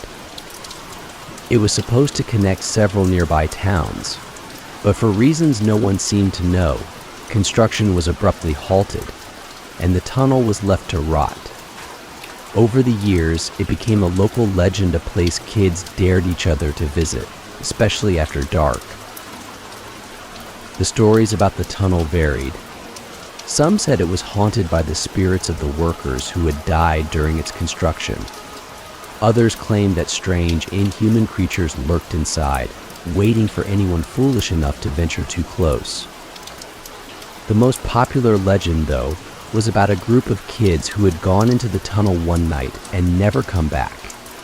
People said that if you stood at the entrance after dark, you could still hear their voices echoing from deep within, calling for help. I didn't believe any of it, of course. To me, it was just another creepy story meant to scare people, nothing more. But one summer, when I was 17, my friends and I decided to find the tunnel for ourselves. We were bored, restless, and looking for a little adventure. The legend of the tunnel had always intrigued us, and we figured it would be a fun way to kill an afternoon. There were 4 of us, me, my best friend Mike, and 2 other guys from school, Josh and Derek. None of us had ever been to the tunnel before, but we had heard enough stories to know roughly where it was. It took us a few hours to find it, wandering through the dense woods, using an old hand-drawn map we had found online as our guide. The deeper we went into the forest, the quieter it became, the sounds of the town fading away until all we could hear was the rustle of leaves underfoot. Finally, we found it. The entrance to the tunnel was hidden behind a thick wall of overgrown vines and bushes, barely visible unless you knew what you were looking for. It was massive, a gaping, black hole carved into the side of a rocky hill. The stone archway at the entrance was crumbling, covered in moss and graffiti, and the air around it felt cold, unnaturally cold, considering it was the middle of summer. For a moment, we just stood there, staring at the entrance in silence. There was something about it that made my stomach churn, a feeling of unease I couldn't quite explain. But we had come this far, and there was no way I was going to back out now. "Are we really doing this?" Josh asked, his voice tinged with nervous excitement. Mike grinned and shrugged. "Why not? It's just a tunnel. What's the worst that could happen?" I didn't answer. None of us did. Instead, we pulled out our flashlights, switched them on, and stepped inside. The darkness swallowed us almost immediately. The beam from my flashlight barely cut through the thick, inky blackness that filled the tunnel, and every step we took echoed unnaturally loud against the damp, stone walls. The air was cold, colder than it had been outside, and it smelled faintly of mildew and something metallic, like rust or blood. At first, it seemed like the tunnel was just that, a tunnel. We walked in silence, our footsteps the only sound, our flashlights flickering as we moved deeper and deeper into the darkness. The walls were lined with old, rusted pipes and bits of decaying wood, remnants of the construction project that had been abandoned decades ago. There was no sign of anything unusual, nothing to suggest that the tunnel was haunted or cursed or anything like that. But then, after what felt like hours of walking, we heard it. A voice. Faint, distant, but unmistakable. It echoed down the tunnel, bouncing off the walls, growing louder with each step we took. "Do you hear that?" Derek asked, his voice barely above a whisper. We all nodded, our eyes wide with fear. The voice grew louder, clearer. It was a child's voice, high-pitched, pleading. "Help me," it said. "Please, help me." I felt a chill run down my spine, and for a moment, I considered turning back. But Mike, always the brave one, pressed on, his flashlight pointed straight ahead. "It's just an echo," he said, though I could hear the uncertainty in his voice. Someone must have been here before us, and we're just hearing their voices bounce off the walls. But I didn't believe him. The voice wasn't an echo. It was too clear, too real. We kept walking, the voice growing louder, closer, until it felt like it was right behind us. I could feel my heart pounding in my chest, my palms sweating as I gripped my flashlight tighter. And then, suddenly it stopped. We froze, the silence pressing in around us like a weight. For a long moment, no one moved, no one spoke. The only sound was the faint drip of water somewhere in the distance. "I don't like this," Josh said, his voice trembling. "Let's get out of here." We all agreed. But just as we turned to leave, the voice came again, this time, louder, closer. "Help me," it said, clear as day. "Please, help me." I whipped around, my flashlight sweeping across the darkness. And that's when I saw it. A figure, standing just a few feet away. It was small, barely more than a shadow, but I could see the outline of a child, thin, frail, with long, tangled hair and hollow eyes that seemed to glow in the dim light. I gasped, stumbling back, my flashlight shaking in my hand. "Do you see that?" I whispered, my voice barely audible. The others turned, their flashlights flickering as they tried to make sense of what they were seeing. The figure didn't move. It just stood there, watching us, its eyes empty and cold. "Let's go," Mike said, his voice tight with fear. "Now." We turned and ran, our footsteps echoing off the walls as we sprinted back toward the entrance. I didn't look back. I didn't want to see if the figure was following us. By the time we reached the entrance, we were breathless, our hearts pounding in our chests. We stumbled out into the daylight, collapsing onto the ground, gasping for air. For a long time, no one spoke. We just sat there, trying to make sense of what had just happened. "What the hell was that?" Derek finally asked, his voice shaking. None of us had an answer. We never went back to the tunnel after that. We didn't talk about it, didn't tell anyone what we had seen. But the memory of that day haunted us.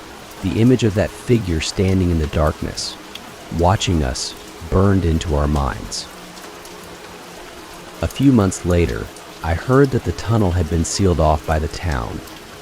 No one was allowed near it anymore, and the entrance was blocked with heavy metal gates. I don't know why. Maybe someone else had seen what we had. Maybe they knew that something was inside. But whatever the reason, I'm glad. Because I know that whatever was in that tunnel, it wasn't human. After hearing the story about the tunnel, it became clear that some places are better left alone. But it's not just places that can hold strange, dark power. Sometimes ordinary objects, things that seem innocent at first glance, carry with them a history or energy that can have profound and unsettling effects on those who come into contact with them. I remember hearing about a man who discovered something strange in an old antique shop. It was just a small item, something he never expected would change his life. But I've always loved old things. There's something about antiques that fascinates me, the history, the craftsmanship, the stories behind them. So, it wasn't unusual for me to spend my weekends wandering through flea markets and antique shops, looking for hidden treasures. One Saturday afternoon, I found myself in a part of town I didn't usually visit. I had been driving around aimlessly, looking for something to do, when I stumbled upon a small, unassuming antique shop tucked away on a quiet street. The sign above the door was faded, the paint peeling, and the windows were dusty, but something about the place caught my eye. I parked the car and went inside. The shop was dimly lit, the air thick with the scent of dust and old wood. It was cluttered, filled with shelves and tables piled high with all sorts of strange and interesting objects, old furniture, porcelain dolls, brass candlesticks, tarnished silverware. It was the kind of place where you could spend hours digging through boxes and never see the same thing twice. I wandered through the shop, letting my fingers brush against the items as I passed, taking in the atmosphere. There was something calming about the quiet hum of the shop, the sense of being surrounded by history. But then, in the corner of the room, something caught my eye. It was a small wooden box, no bigger than a shoebox, sitting on a dusty shelf. The wood was dark, polished to a smooth finish, and it had intricate carvings etched into its surface, swirls and symbols that I didn't recognize. There was a small brass lock on the front, but it wasn't locked. The box was closed, but something about it drew me in. I reached out and picked it up, the weight of it solid and comforting in my hands. The carvings were even more detailed up close, the patterns mesmerizing. I turned the box over, examining it from all angles, but there was nothing else remarkable about it. No markings, no labels, nothing to indicate where it had come from or who had made it. Interesting piece, isn't it? I jumped, startled by the voice behind me. I turned to see an elderly man standing behind the counter, watching me with a curious expression. He had a kind face, but there was something about the way he looked at the box that made me uneasy. "Yes," I said, clearing my throat. "It's beautiful. Do you know anything about it?" The man smiled, but it didn't reach his eyes. "Oh, it's just an old trinket. Been in the shop for years. No one ever seems interested in it." I hesitated, glancing back down at the box. There was something about the way he said it, "no one ever seems interested," that made me feel like there was more to the story. But I didn't ask. "How much is it?" I asked instead. The man waved a hand dismissively. "You can have it for a few bucks." Like I said, no one's ever wanted it before. I wasn't sure why, but I felt a strange sense of excitement as I handed him the money and took the box. It wasn't like me to buy something without knowing more about it, but I couldn't resist. There was something about that box, something that seemed to call to me. I left the shop, the box tucked under my arm, and headed home. When I got back to my apartment, I set the box on the coffee table and sat down to take a closer look.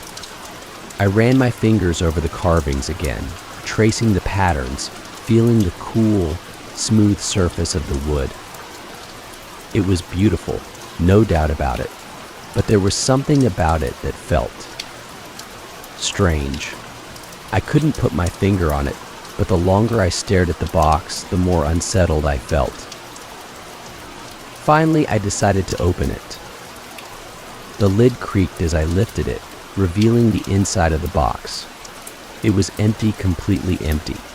There was nothing inside, no lining, no compartments, nothing.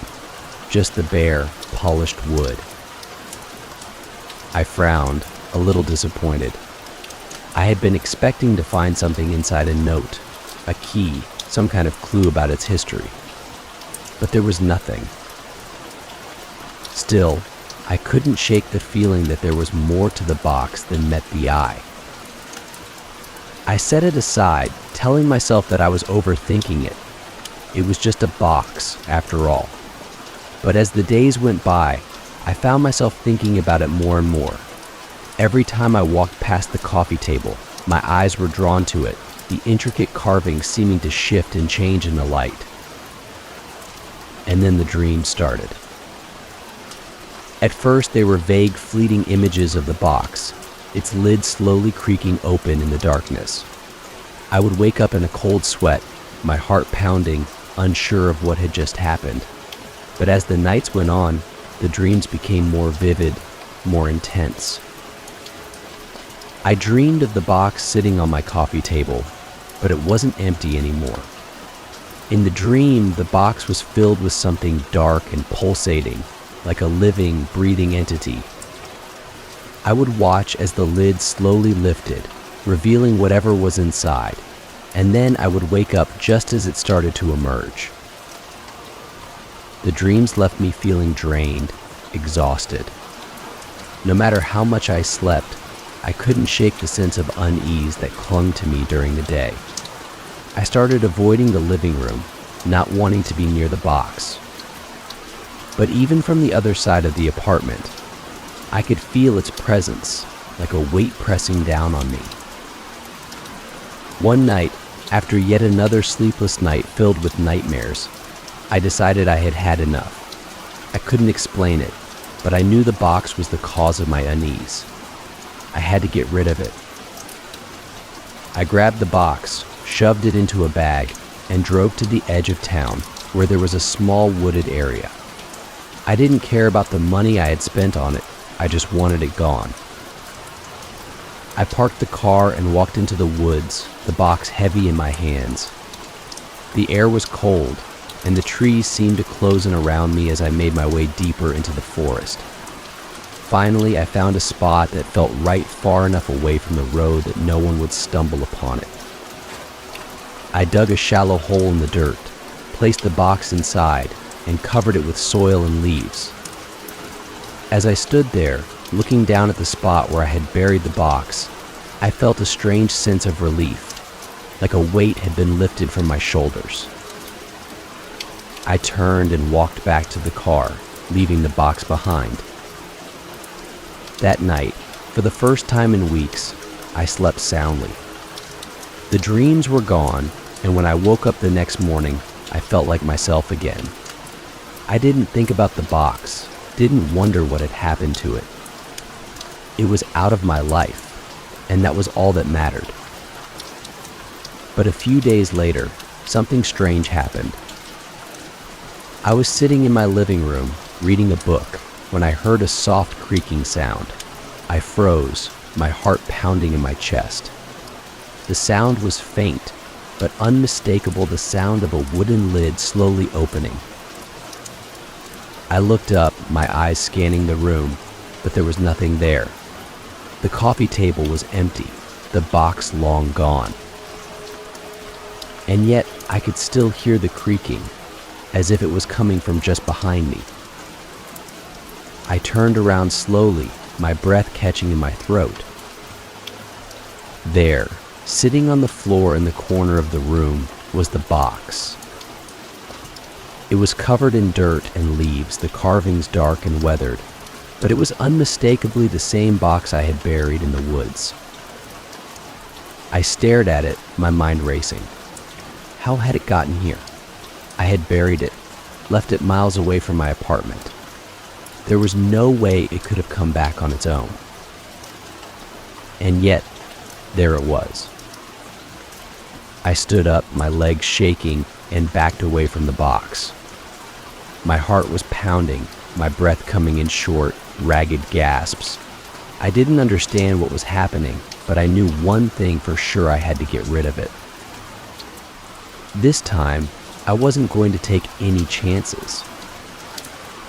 I grabbed the box, took it out to the backyard, and doused it in gasoline. My hands were shaking as I struck a match and tossed it onto the box.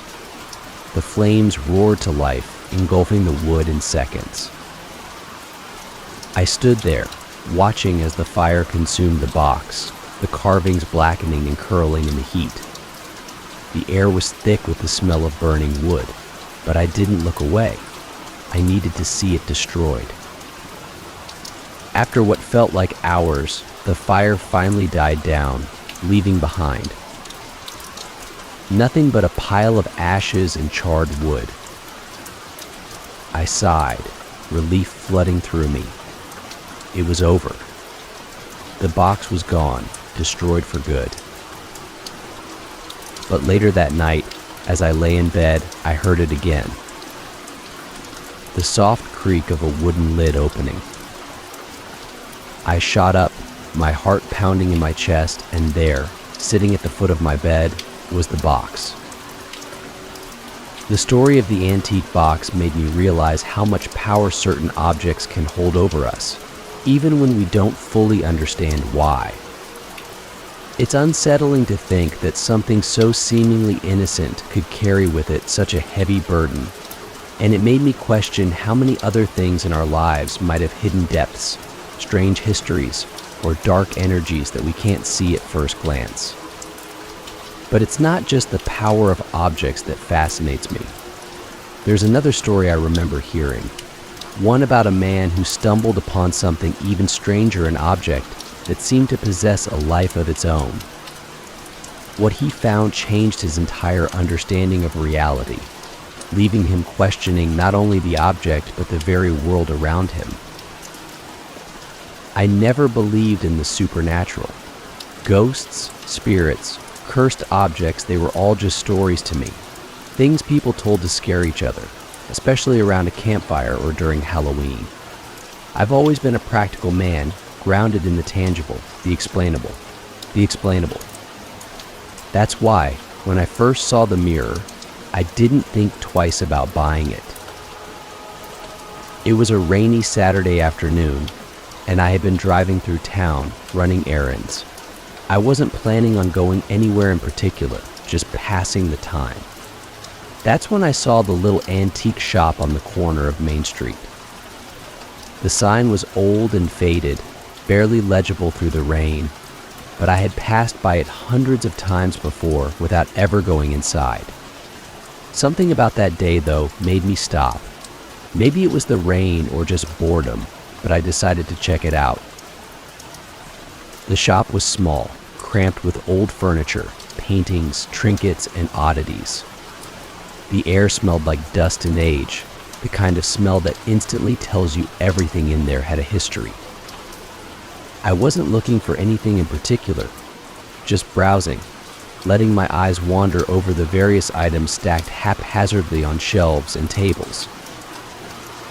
That's when I saw the mirror.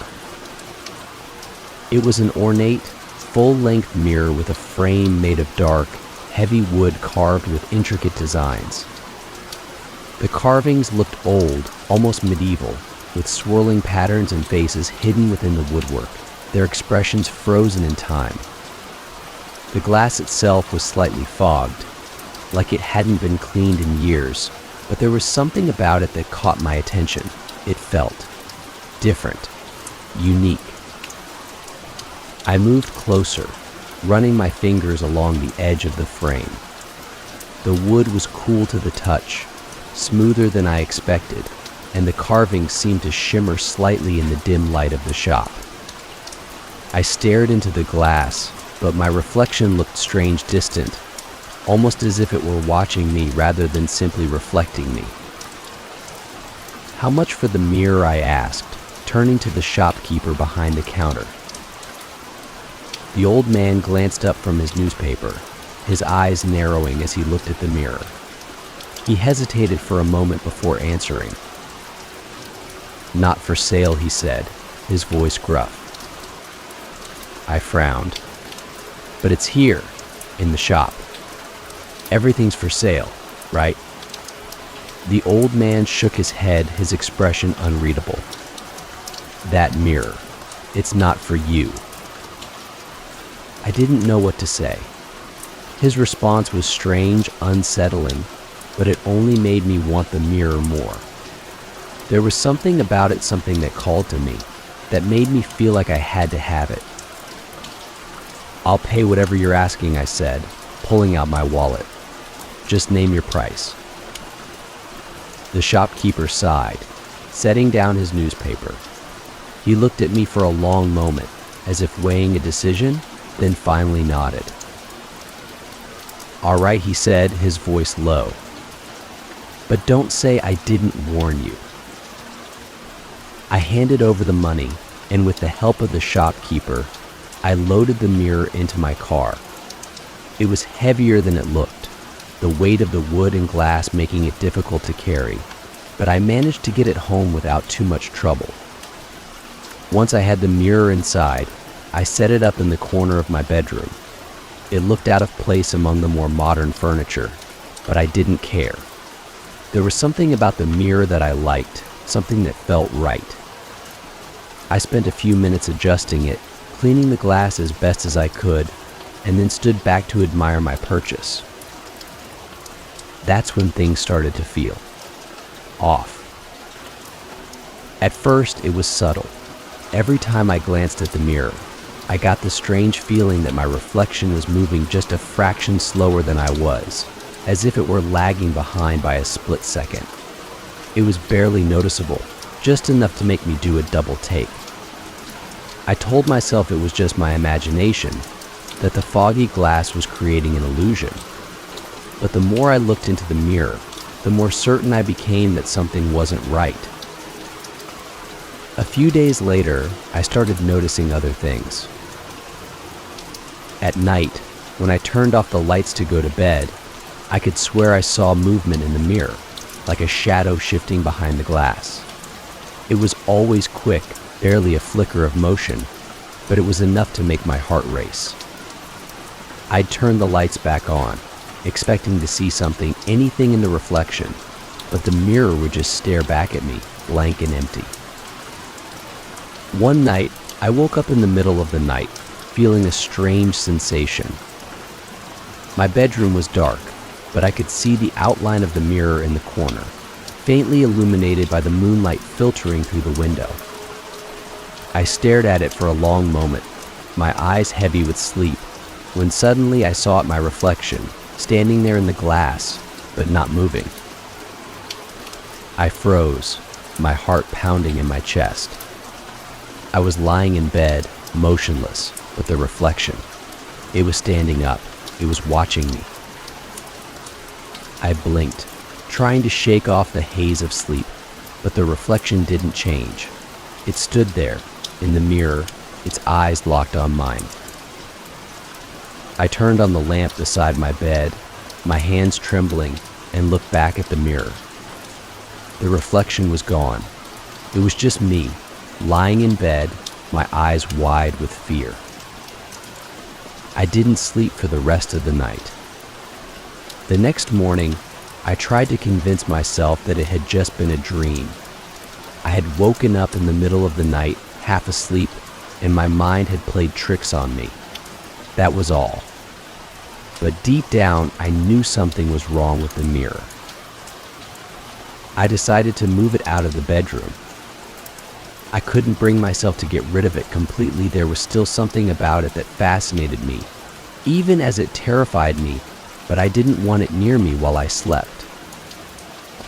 I moved the mirror into the living room, placing it against the wall near the window. For a few days, things seemed normal again. The strange sensations, the eerie reflections, they all stopped. I started to think that maybe I had imagined the whole thing, that the mirror wasn't cursed or haunted, just an old, creepy piece of furniture. But then, one night, everything changed. I was sitting on the couch, watching TV, when I noticed something strange. The reflection in the mirror, my reflection, wasn't watching the TV like I was. It was facing me. I stared at it, my heart pounding. I hadn't moved, but my reflection had. It was looking directly at me, its eyes wide and unblinking. I stood up slowly, my body trembling, and took a step closer to the mirror. The reflection didn't move. It just stood there, staring at me with an intensity that made my skin crawl. "What? What do you want?" I whispered, my voice shaking. The reflection's mouth moved. I didn't hear the words, if they were words at all, but I saw its lips moving, forming shapes that didn't match anything I could understand. And then, slowly, it raised its hand, reaching out toward the glass, as if it were trying to break through. I stumbled back, my heart racing, and knocked over a lamp in my panic. The crash startled me, and I turned to look at the broken pieces on the floor. When I looked back at the mirror, the reflection was gone. It was just me again, standing there in the middle of the living room, staring into the empty glass. I didn't know what to do. Part of me wanted to smash the mirror, to break it into 1,000 pieces and be done with it. But another part of me, the part that had been fascinated by the mirror from the moment I saw it, it wanted to know more. I couldn't explain it, but I felt drawn to the mirror, like it was pulling me in, refusing to let me go. The next few days were a blur. I barely slept, barely ate. All I could think about was the mirror, what it was, where it had come from, why it was doing this to me. I started spending hours in front of it, staring into the glass, waiting for my reflection to move again. Sometimes I thought I saw it just a flicker of motion, a slight delay in my reflection's movements, but it was never as clear as that night in the living room. Then one evening I saw it again. I was sitting on the floor, staring into the mirror, when my reflection slowly turned its head to the side. It was subtle at first, just a slight tilt, but then it began to turn more, until its head was completely twisted, facing away from me. I reached out, my hand trembling, and touched the glass. The moment my fingers made contact, the reflection snapped back to normal, as if nothing had happened. I pulled my hand away, my heart pounding, but I couldn't look away from the mirror. It was as if something had changed, something had shifted in the room, in the air. And then I heard it, a faint, raspy voice, coming from somewhere deep within the mirror. "Let me out." I stumbled back, my body trembling. The voice was soft, barely audible, but it was there. It was coming from the mirror. "Let me out," it repeated, the words slurred and distorted. I couldn't breathe. I couldn't move. All I could do was stare at the mirror, my mind racing with fear. And then, slowly, the reflection in the mirror began to change. It wasn't me anymore. The figure in the glass was taller, thinner, its skin pale and stretched tight over its bones. Its eyes were hollow, dark pits that seemed to stare right through me. "Let me out," it said again, its voice growing louder, more urgent. I didn't think. I just ran. I bolted out of the living room, out of the apartment, and into the night. I didn't stop running until I was several blocks away, my lungs burning, my heart pounding in my chest. I never went back to that apartment. I couldn't. Whatever was in that mirror, whatever had been watching me, it was still there. And I knew, deep down, that if I stayed, if I kept looking into that mirror, it would eventually get out. After hearing the story about the mirror, it became clear that some objects are more than they appear. But it's not just objects that hold these strange and unsettling powers. Sometimes entire houses seem to harbor something darker. On the surface, they look like any other home, a place where people live, laugh, and build memories, but behind closed doors, they hold secrets that are best left buried. I once heard a story about a seemingly perfect house, where everything appeared normal from the outside. But the people who lived there soon discovered that their perfect home had a sinister side, one that blurred the lines between reality and something much darker. When my wife and I bought our first home, it felt like a dream come true. It was everything we had wanted: a charming two-story house in a quiet suburban neighborhood, with a white picket fence, a large backyard, and plenty of space for our future family. We had saved for years, scrimping and cutting corners so we could afford the down payment, and when we finally signed the papers, it felt like all our hard work had paid off. The house itself was beautiful, newly renovated with hardwood floors, modern fixtures, and large windows that let in plenty of natural light. It had 3 bedrooms, a spacious kitchen, and a cozy living room with a fireplace. The backyard was even more perfect, with a large deck, a manicured lawn, and a row of tall trees lining the fence for privacy. From the moment we moved in, it felt like everything was falling into place. Our neighbors were friendly, the community was safe, and the house was everything we had dreamed of. For the first few weeks, it was perfect, almost too perfect. But then, little by little, things started to change.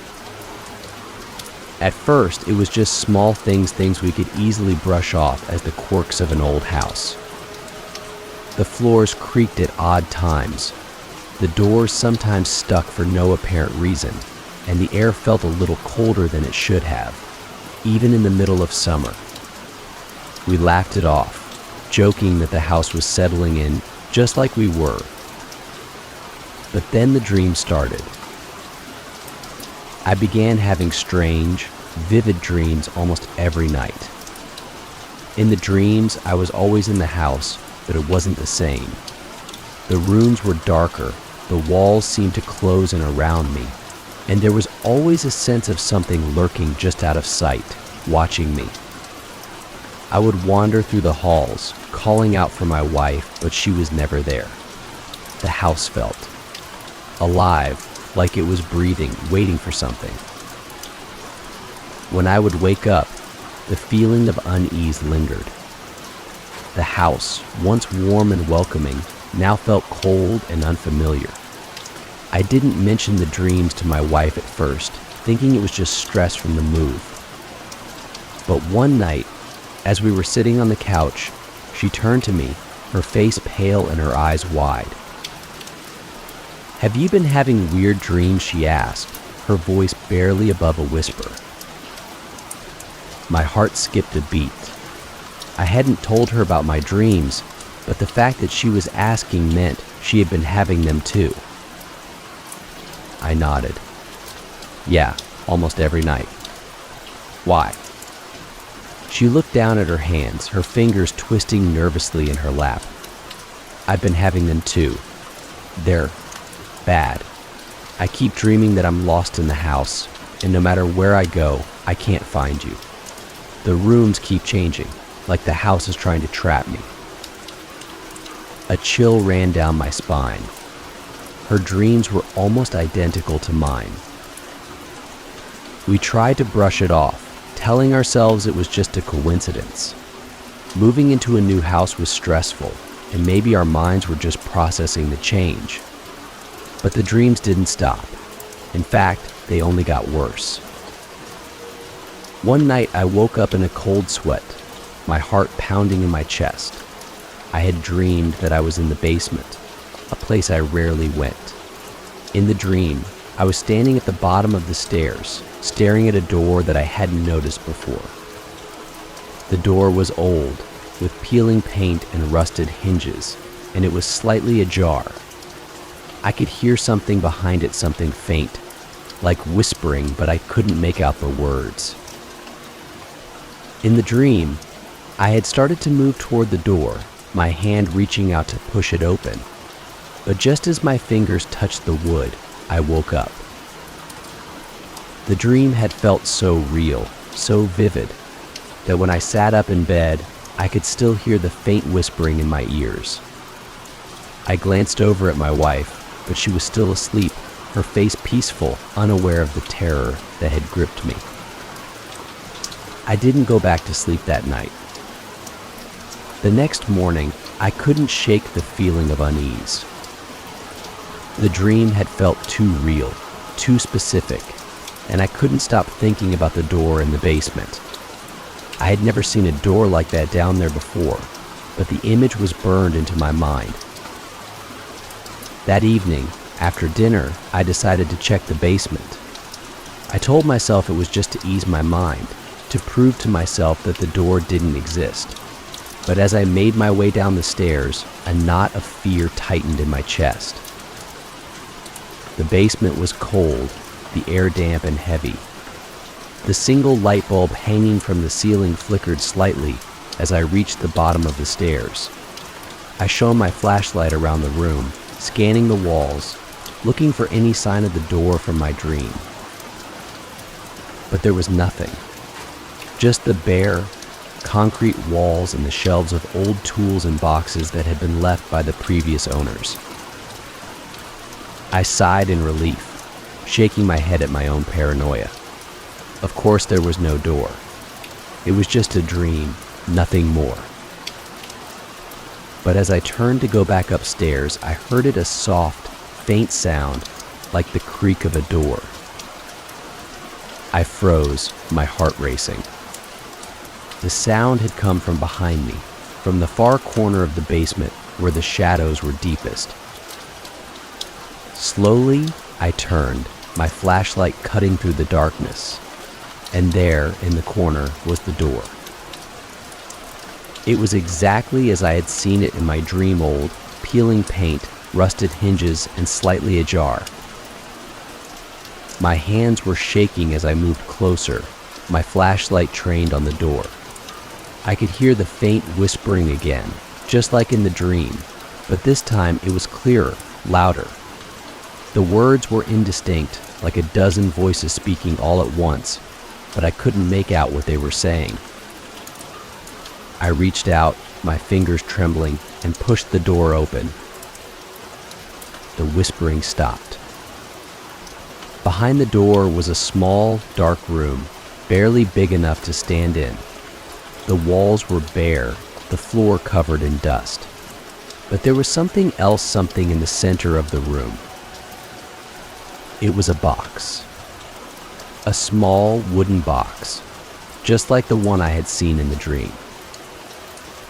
I hesitated for a moment, every instinct in my body screaming at me to turn around and leave, to shut the door and never come back. But I couldn't. I was drawn to the box, just like I had been drawn to the door. I knelt down, my hands shaking, and picked up the box. It was heavier than I expected, the wood smooth and cool to the touch. There were no markings on it, no signs of where it had come from or what it was for. I opened the lid. Inside was a single piece of paper, folded neatly in half. My heart pounded in my chest as I reached inside and pulled it out.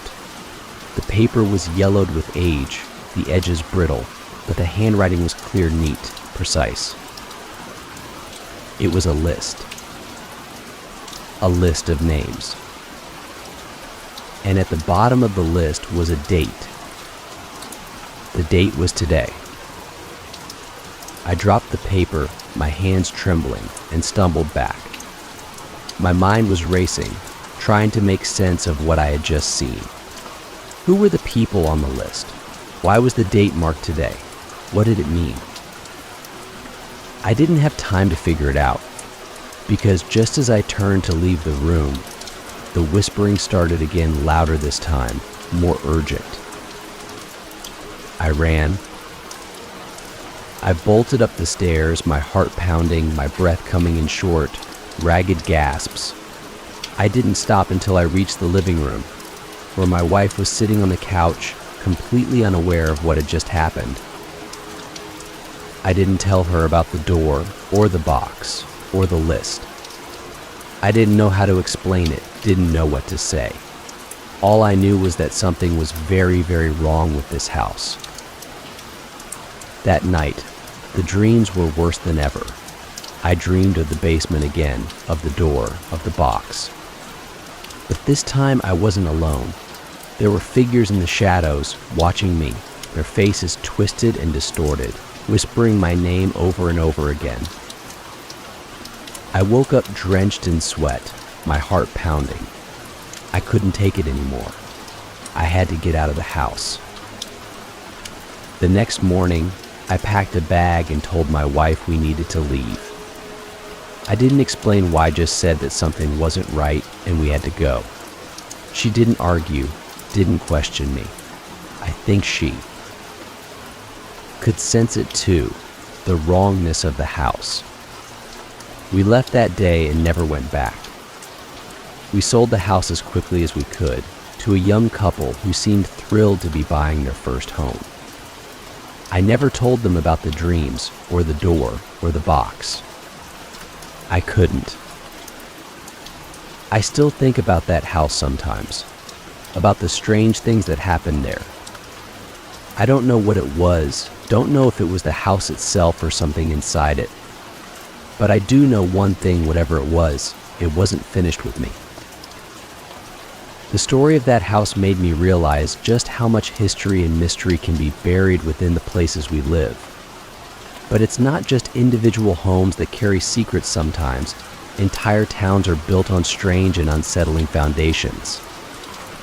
On the surface, these towns may seem peaceful, ordinary even, but beneath that quiet exterior lies something far more disturbing. I remember hearing a story about one such town, a place where everything appeared normal until one day everything changed. What happened there left its mark on everyone who lived in that town, and the echoes of those events can still be felt today. I had never heard of the town of Pine Hollow before, and I'd lived in the area for most of my life. It wasn't far, maybe a 2-hour drive from the city, nestled deep in the woods, cut off from the highways and main roads.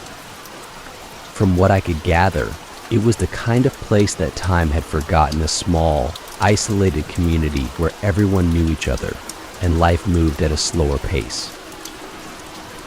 I wouldn't have ever gone there if it weren't for a story I stumbled upon one day while researching old newspapers. I worked as a journalist for a local paper, and sometimes I like to dig through archives, searching for unusual or forgotten stories. That's when I came across a brief mention of Pine Hollow, something about a mysterious event that had taken place there in the 1950s. The article was vague, just a few lines about the town and how, seemingly overnight, it had disappeared from the maps. No explanation, no follow-up, just a town that had vanished without a trace. I was intrigued, to say the least. Towns didn't just vanish. There had to be more to the story. I decided to dig deeper. I searched for more information about Pine Hollow records, photographs, anything that could give me a clue as to what had happened there. But no matter how hard I looked, I couldn't find much. The town seemed to have been erased from history, its name barely a footnote in the local archives. It wasn't until I mentioned it to one of the older editors at the paper that I got my first real lead. Pine Hollow, he said, raising an eyebrow. Now that's a name I haven't heard in a long time. You know about it, I asked, leaning forward, eager to hear more. The editor nodded, his expression darkening. Yeah, I've heard of it. My grandparents used to talk about it when I was a kid. It was one of those places you didn't go. Something bad happened there. I pressed him for more details, but he was reluctant to say much. All he would tell me was that something had happened in Pine Hollow, something that had left the town empty and abandoned. He didn't know the full story, only that it had been covered up, buried along with the town itself. That was all I needed to hear. My curiosity was piqued, and I knew I had to see the place for myself. The next weekend, I packed up my car and set out for Pine Hollow. It wasn't on any modern maps, of course, but I had found an old road atlas from the 1940s that showed its location deep in the woods. Armed with that, I made my way toward the town. The drive was uneventful at first. I left the city behind, passing through small towns and stretches of farmland, the roads growing narrower as I went. Eventually, I found myself on a dirt road that wound through the forest, the trees thick and towering on either side. The farther I drove, the quieter it became, the sound of the city fading into the distance. After about 2 hours, I saw a small wooden sign, barely visible through the overgrown foliage, with the words Pine Hollow painted in faded letters. I had arrived. The road led me into what had once been the heart of the town. I parked the car and stepped out, looking around in disbelief.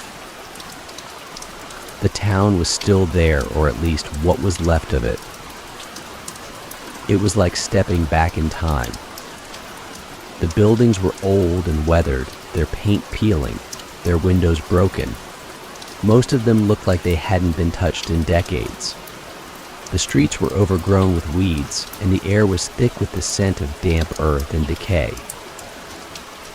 But what struck me the most was the silence.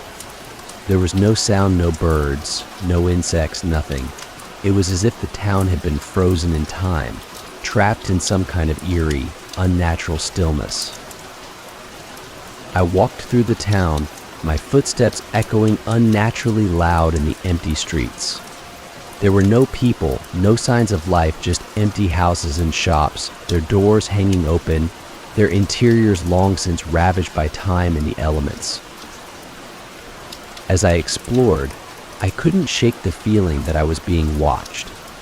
It was subtle at first, just a prickling sensation at the back of my neck, but the deeper I went into the town, the stronger it became. I glanced over my shoulder more than once, half expecting to see someone or something standing in the shadows. But there was nothing there. Just the empty town, silent and still. After a while, I found myself standing in front of what had once been the town's general store. The windows were broken, and the door was hanging off its hinges, but I could still make out the faded sign above the entrance. I stepped inside, my footsteps crunching on the debris-strewn floor.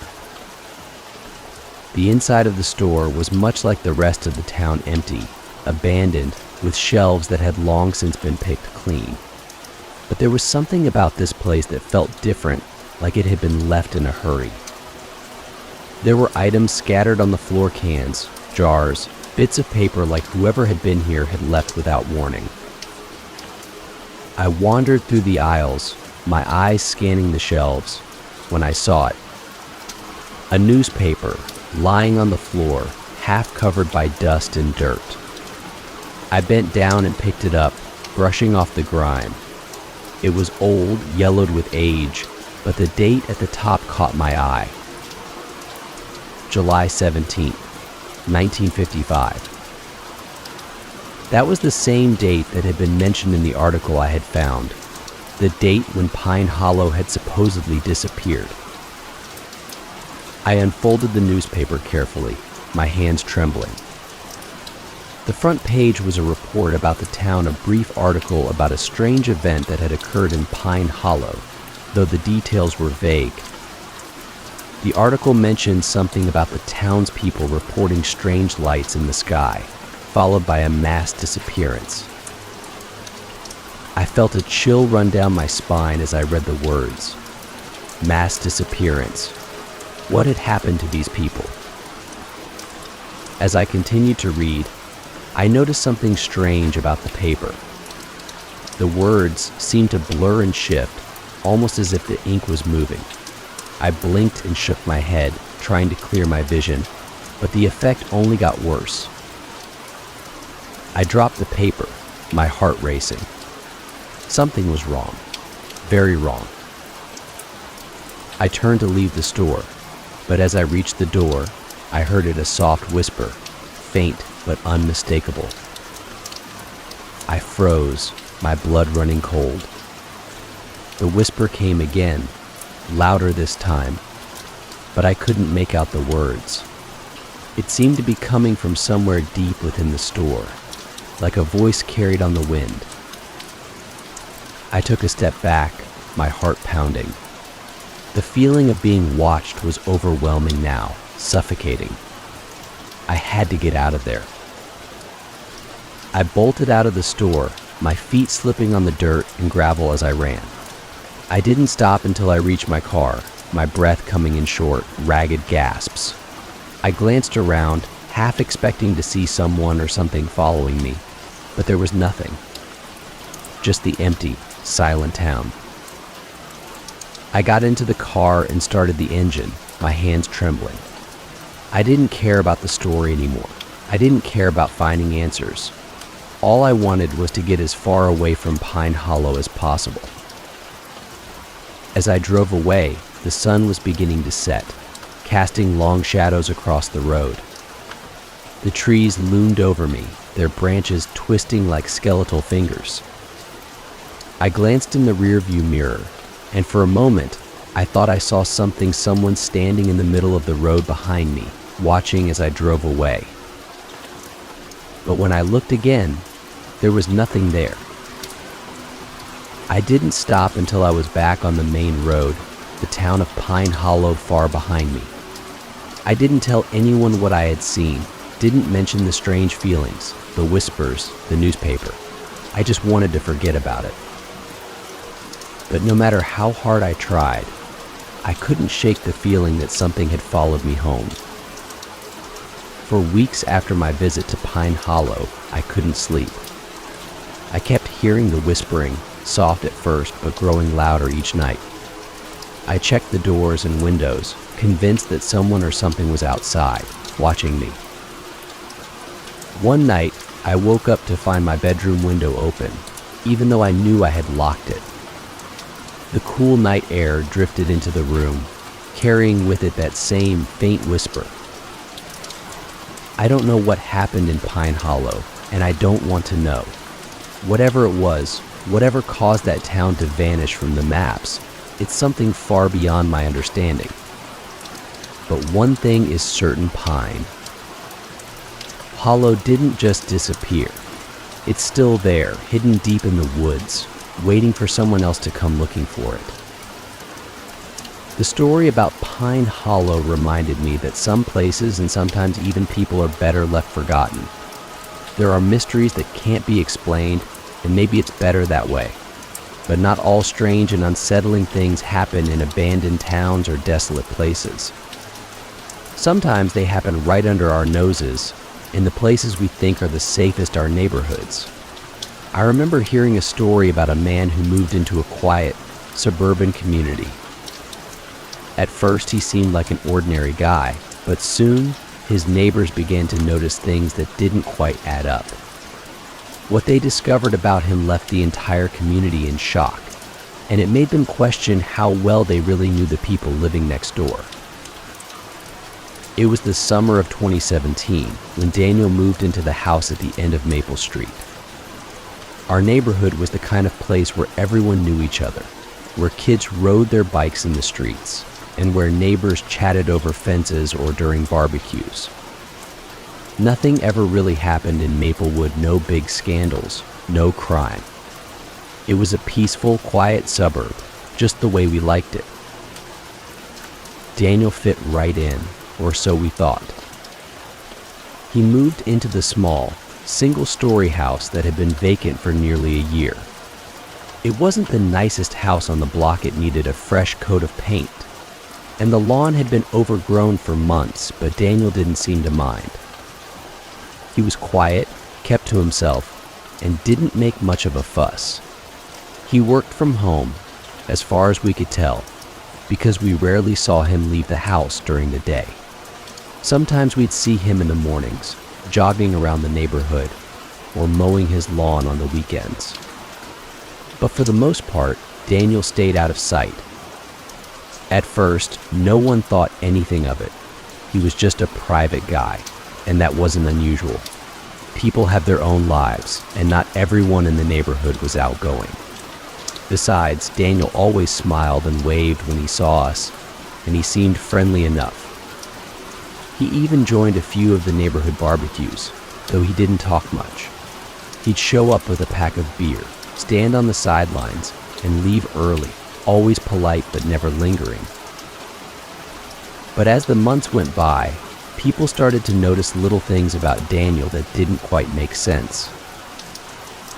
It was small at first, just the kind of stuff you don't think about until it starts to add up. For one thing, no one ever saw anyone visit Daniel's house. Ever. No family, no friends, no packages delivered, nothing. It was like he didn't have any connections to the outside world. And while that was strange, it wasn't enough to raise alarms. But then there was the noise. At night, some of the neighbors started hearing strange sounds coming from Daniel's house.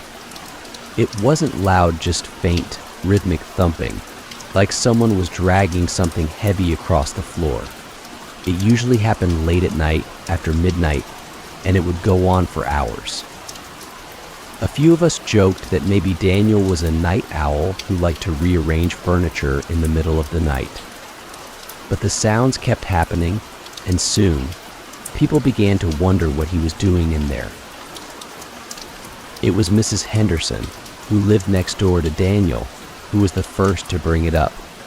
She was a sweet, older lady, always baking cookies for the neighborhood kids, and she had lived in Maplewood for over 30 years. One day, while we were chatting in her front yard, she mentioned that she had noticed some odd things going on at Daniel's place. "Sometimes I see him in the middle of the night," she said, her voice hushed as if she were afraid he might overhear, walking around the house, talking to himself. He doesn't turn on any lights, just walks back and forth. And the other night, I saw him carrying something out of the house, something big, wrapped up in a blanket. I couldn't tell what it was, but it didn't look right. I shrugged it off at the time, figuring she had just seen him taking out the trash or moving something. But Mrs. Henderson wasn't the only one who had noticed strange things. Other neighbors started mentioning odd occurrences as well. Mr. Lee, who lived across the street, said he saw Daniel digging in his backyard late one night. It was weird, he told me. He was out there with a shovel, just digging. No lights, nothing. And then the next morning, the hole was gone, like it had never been there. The more people talked, the stranger Daniel seemed. But no one really knew what to do about it. After all, he hadn't done anything wrong, and it wasn't like we could just go up to him and ask why he was acting so strange. Besides, Maplewood was a peaceful place. We weren't the type of people to cause trouble or confront our neighbors without a good reason. But then things took a darker turn. It was a Saturday afternoon in late October, just before Halloween. The neighborhood was buzzing with excitement. Kids were out playing, decorations were going up, and everyone was in a festive mood. That's when it happened. Mrs. Henderson's cat went missing. She had always let her cat, Whiskers, roam around the neighborhood. He was an old, fat tabby, loved by everyone. But on that day, Whiskers didn't come home. Mrs. Henderson was beside herself with worry. She went around the neighborhood, knocking on doors, asking if anyone had seen him. No one had. It wasn't unusual for a cat to go missing, but the timing struck some of us as odd. Mrs. Henderson mentioned that the last time she had seen Whiskers was the night before, when he had been sitting on her porch. She had gone to bed early, and when she woke up, the cat was gone. The next day, someone noticed a fresh patch of dirt in Daniel's backyard. No one said anything at first. We didn't want to jump to conclusions, but it was hard not to wonder. The timing was too perfect. Whiskers goes missing, and suddenly there's fresh dirt in Daniel's yard. It didn't sit right with any of us. That night, a few of us gathered at Mrs. Henderson's house. It was just the neighborhood regulars, Mr. Lee, the Jacksons, and a few others. We all had the same uneasy feeling. Something was wrong with Daniel, but no one wanted to be the first to say it out loud. Finally, Mr. Lee spoke up. Look, I'm not saying anything for sure, but we've all seen the strange things going on at his house. The noise, the digging, the weird hours. And now Mrs. Henderson's cat is missing. Don't you think it's time we find out what's really going on? There was a murmur of agreement. But what are we going to do, Mrs. Jackson asked. We can't just accuse him of something without proof. Mr. Lee nodded. I'm not saying we go over there and confront him, but maybe we could keep an eye on him, see if we notice anything else. Just watch. If something seems off, we can decide what to do. That's how the neighborhood watch started. Over the next few weeks, we kept a close eye on Daniel. Whenever we saw him outside, we'd watch from our windows, trying to catch any hint of strange behavior. And there was plenty of it. He continued to dig in his backyard late at night, always filling the holes by morning. We saw him carrying strange, heavy objects out to his car, always wrapped in blankets or tarps. And the noise, always the noise thumping and dragging sounds that lasted for hours after dark. But the strangest thing happened on a cold night in early November. It was around 2 a.m. when Mr. Lee, who had been keeping watch from his living room window, saw Daniel loading something into the trunk of his car. This wasn't unusual. Daniel had done this before, but what made it different was that this time Mr. Lee saw what he was carrying. A body. Wrapped tightly in plastic, but unmistakably human in shape. Mr. Lee called the police immediately.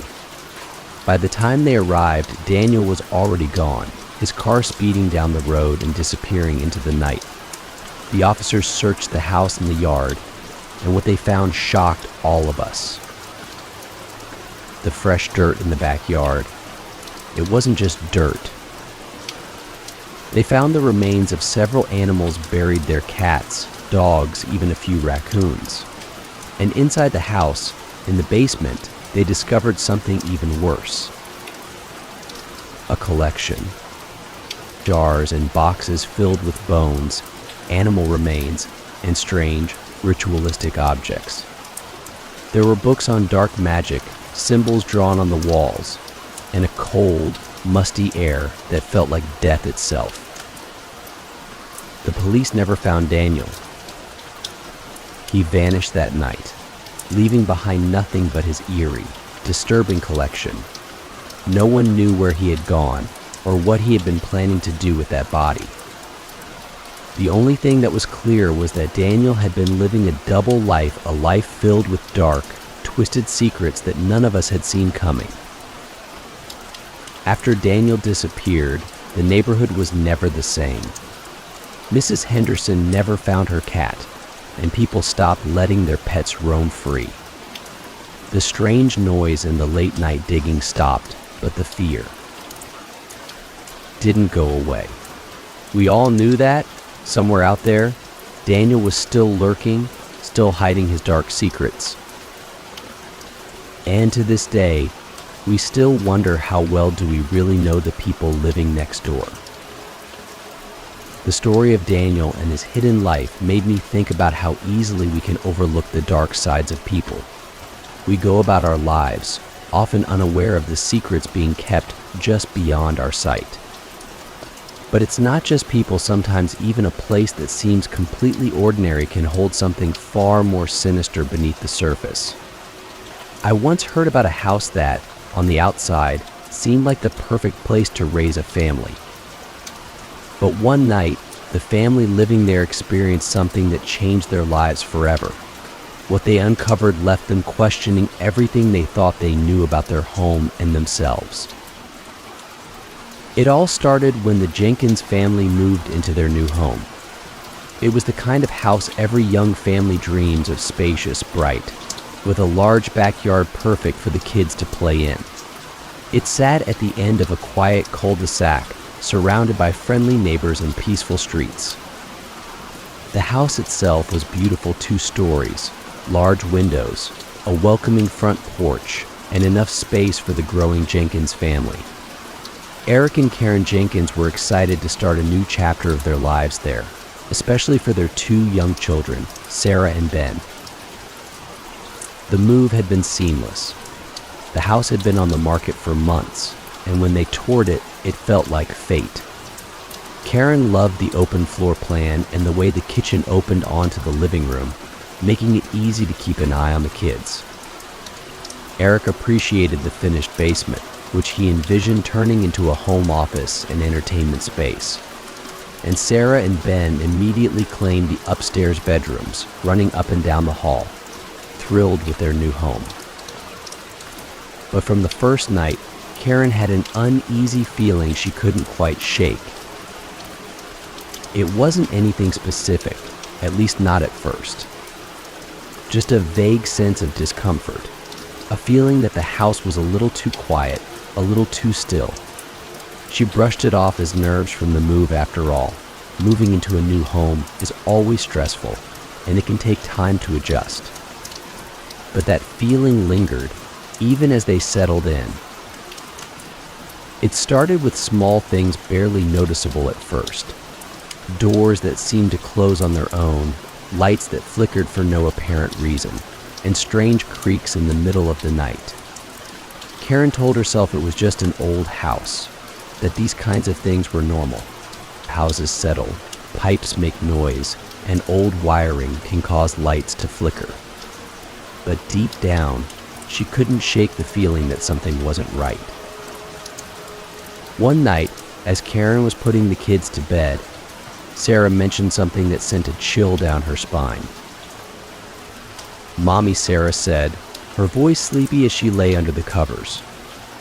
"Who's the lady in the hallway?" Karen froze, her hand hovering over the light switch, What lady, sweetie? Sarah rubbed her eyes, already half asleep. The lady who stands outside my room at night. I saw her last night. She's nice. Karen forced a smile, trying to keep her voice calm. There's no lady, Sarah. You must have had a dream. But as she left the room and closed the door behind her, Karen couldn't stop thinking about what Sarah had said. The house was old, and sometimes old houses played tricks on your mind.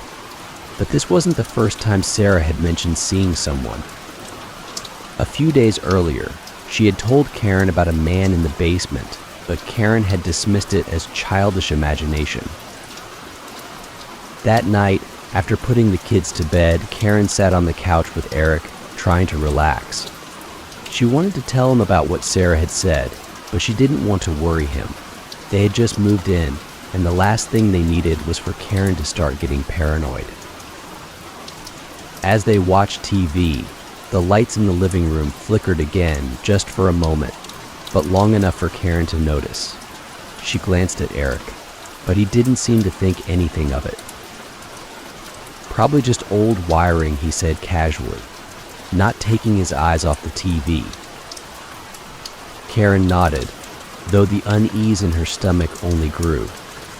She tried to push the thoughts out of her mind and focus on the show, but the flickering lights and Sarah's words kept playing in her head. Later that night, long after they had gone to bed, Karen woke up with a start. The room was dark, the only sound the soft hum of the fan in the corner. At first, she didn't know what had woken her, but then she heard a faint creaking sound like footsteps on the stairs. She lay still, holding her breath, listening. The footsteps were slow, deliberate, moving down the hallway toward the bedrooms.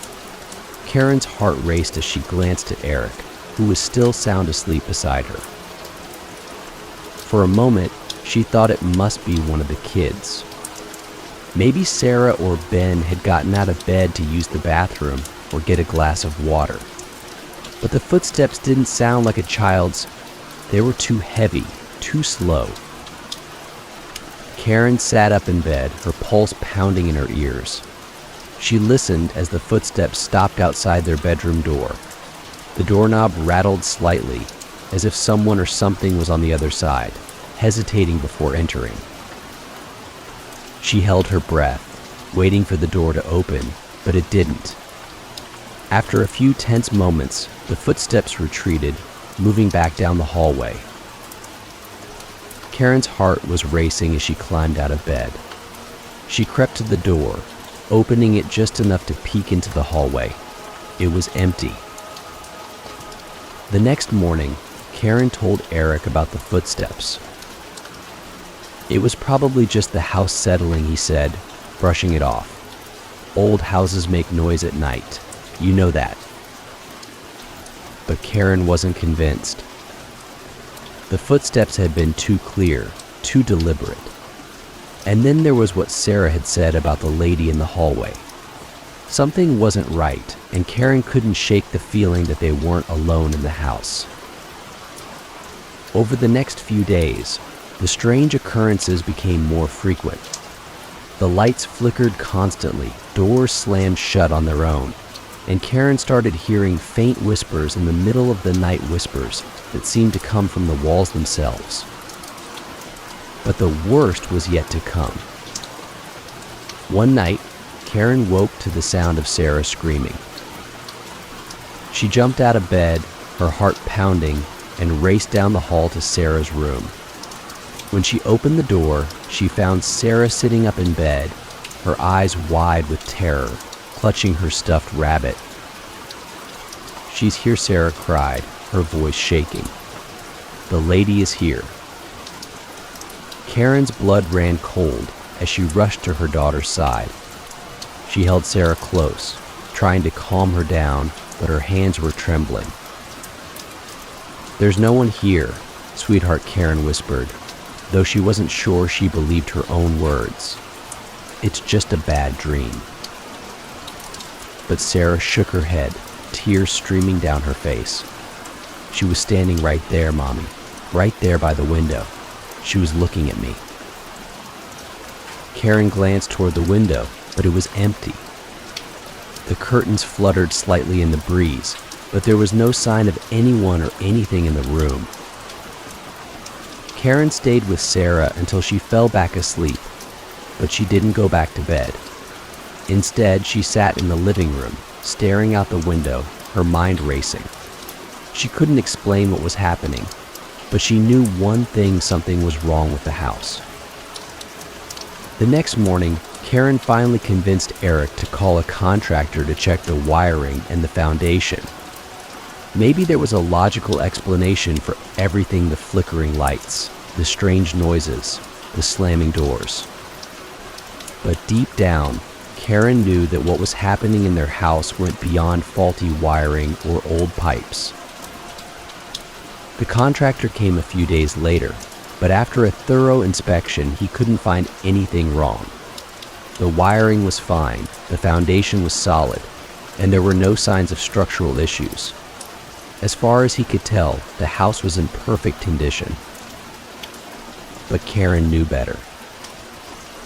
That night, as they sat down to dinner, the air in the house felt thick and heavy, like a storm was about to break.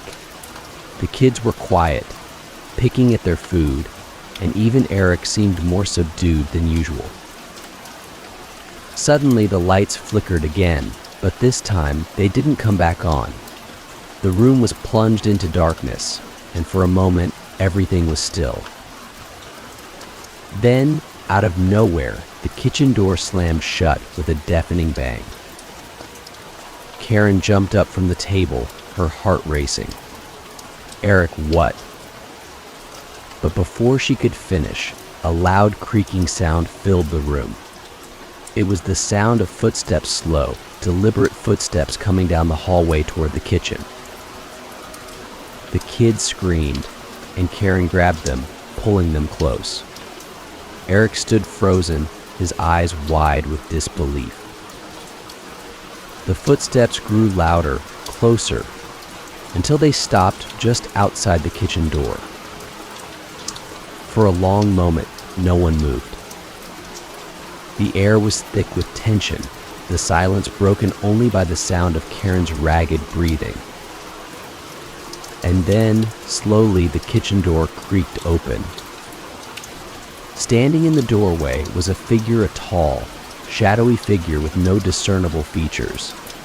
It was as if the darkness itself had taken shape, blocking the doorway with its presence. The air grew colder, and Karen could feel the hairs on the back of her neck stand up. She could hear the faint whispering again, like a dozen voices speaking all at once, their words indecipherable. Eric grabbed a flashlight from the table and pointed it toward the doorway, but the beam of light seemed to pass right through the figure, as if it wasn't there at all. And then, just as suddenly as it had appeared, the figure vanished. The lights flickered back on, and the kitchen was empty once again. The Jenkins family didn't stay in the house after that night. They packed their bags the next morning and left, not caring about the mortgage or the years of savings they had poured into the home. Whatever had been in that house, it wasn't something they could live with. They never spoke about it to the neighbors, never told anyone about the strange events that had driven them away. But they knew one thing for sure: the house had its own secrets, and it wasn't willing to let them go easily. After hearing about the Jenkins family and their experiences in that house, it's hard not to think about the things that can be tied to the places we live, how they can hold onto the past, to energies we don't understand. But it's not just the homes we live in that can carry these strange, dark histories. Sometimes, even the simplest objects can hold secrets that we never could have anticipated. I once heard about a man who found an old painting, something he had picked up at a flea market, thinking it was just another piece of forgotten art. But what he didn't realize was that the painting wasn't just any old artwork. It had a story behind it, one that would come to haunt him in ways he never imagined. James wasn't an art collector by any means. He didn't know much about paintings, sculptures, or even the artists behind them, but he had always been drawn to flea markets, thrift stores, and antique shops. It wasn't the art he was after, it was the thrill of finding something unique, something with history. He loved the idea of discovering forgotten treasures, objects that had been passed down through generations, each one carrying its own story.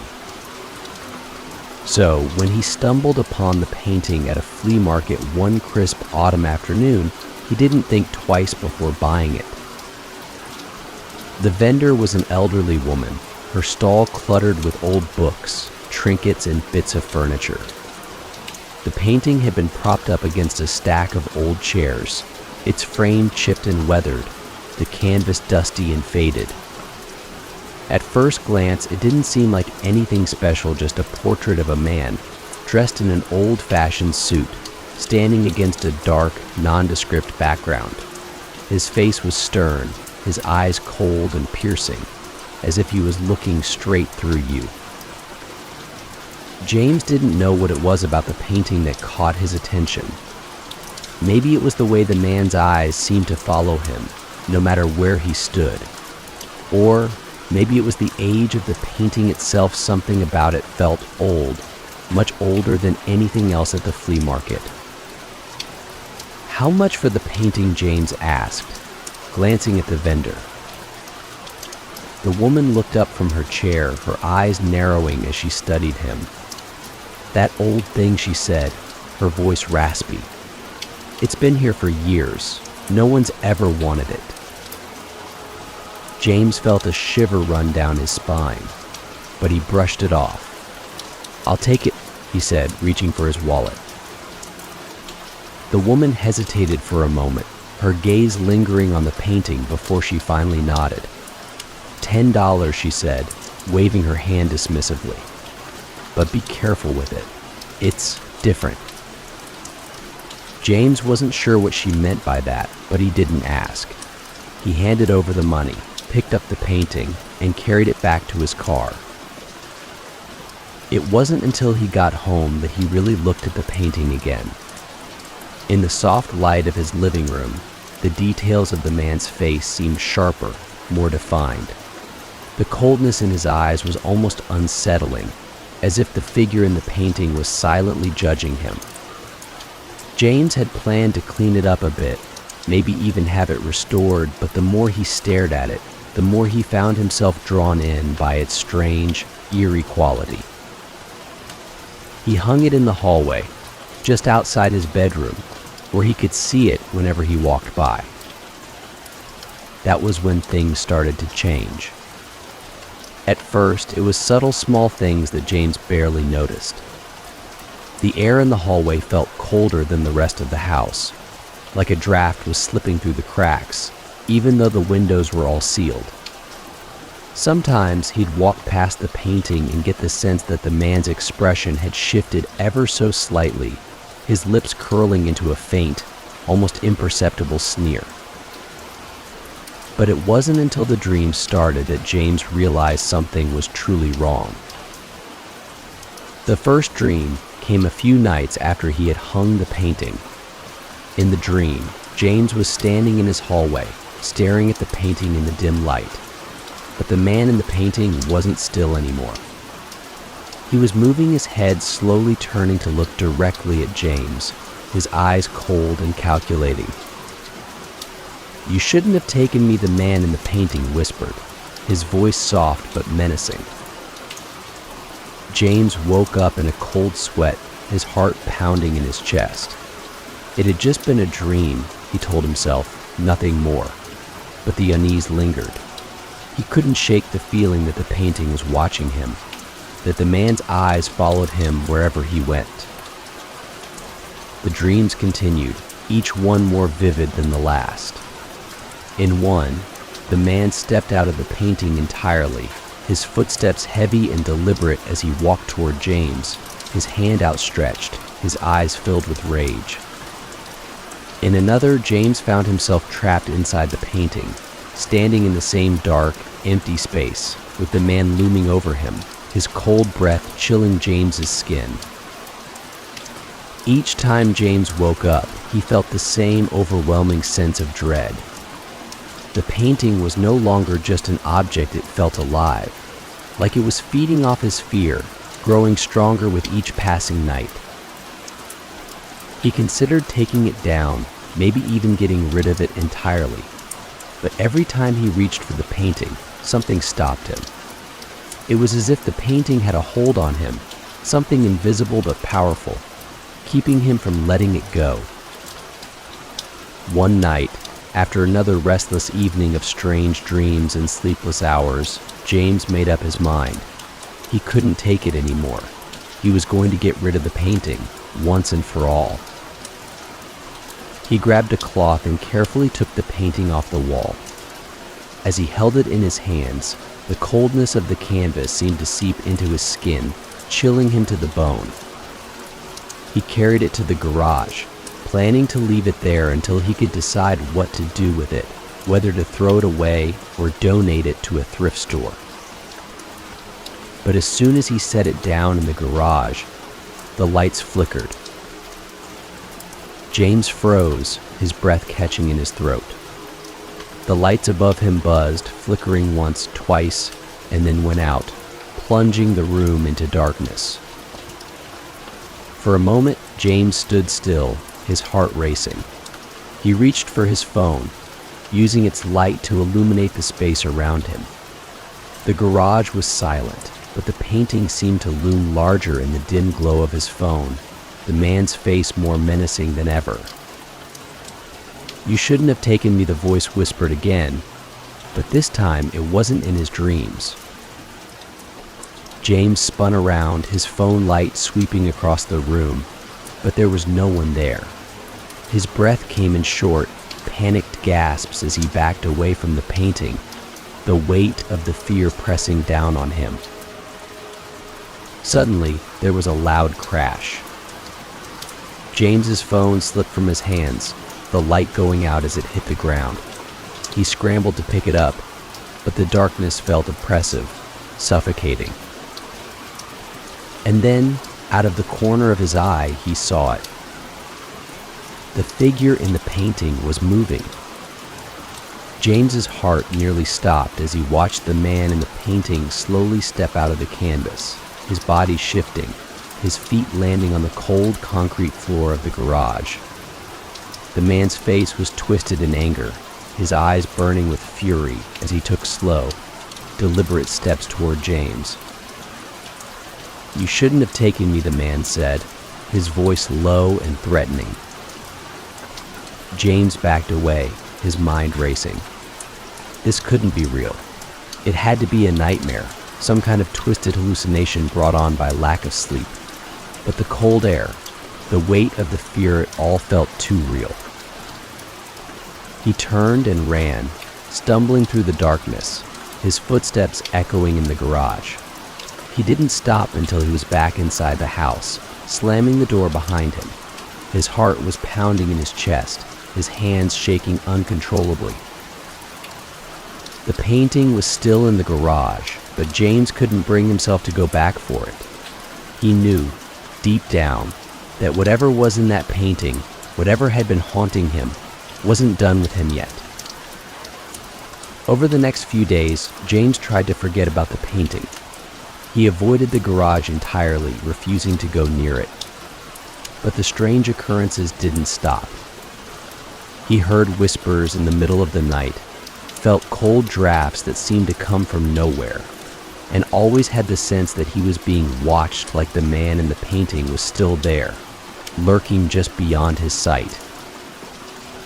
Finally, James decided to take drastic action.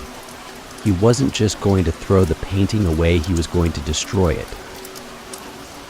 One evening, after gathering his courage, James went to the garage with a hammer in hand. He opened the door slowly, half expecting to see the man waiting for him. But the garage was empty, the painting still propped against the wall, its dark, haunting presence filling the room. With shaking hands, James lifted the hammer, ready to smash the painting to pieces. But just as he swung, something stopped him, a force, invisible but powerful, holding him back. The hammer slipped from his hands, clattering to the ground. The air grew colder, and James felt a chill run down his spine. He could hear the whispers again, louder now, filling the room with their eerie, incomprehensible voices. "Hey!" "You shouldn't have taken me," the voice repeated, more menacing than ever. James turned and ran, leaving the painting behind. He couldn't destroy it. He couldn't even touch it. Whatever was inside that painting, whatever had been haunting him, it wasn't going to let him go so easily. The next day, James packed his bags and left the house. He didn't look back. He never told anyone about the painting, never explained why he had suddenly abandoned his home. But he knew, deep down, that the painting was still there, waiting for its next victim. And he knew that, no matter how far he ran, the man in the painting would always be watching.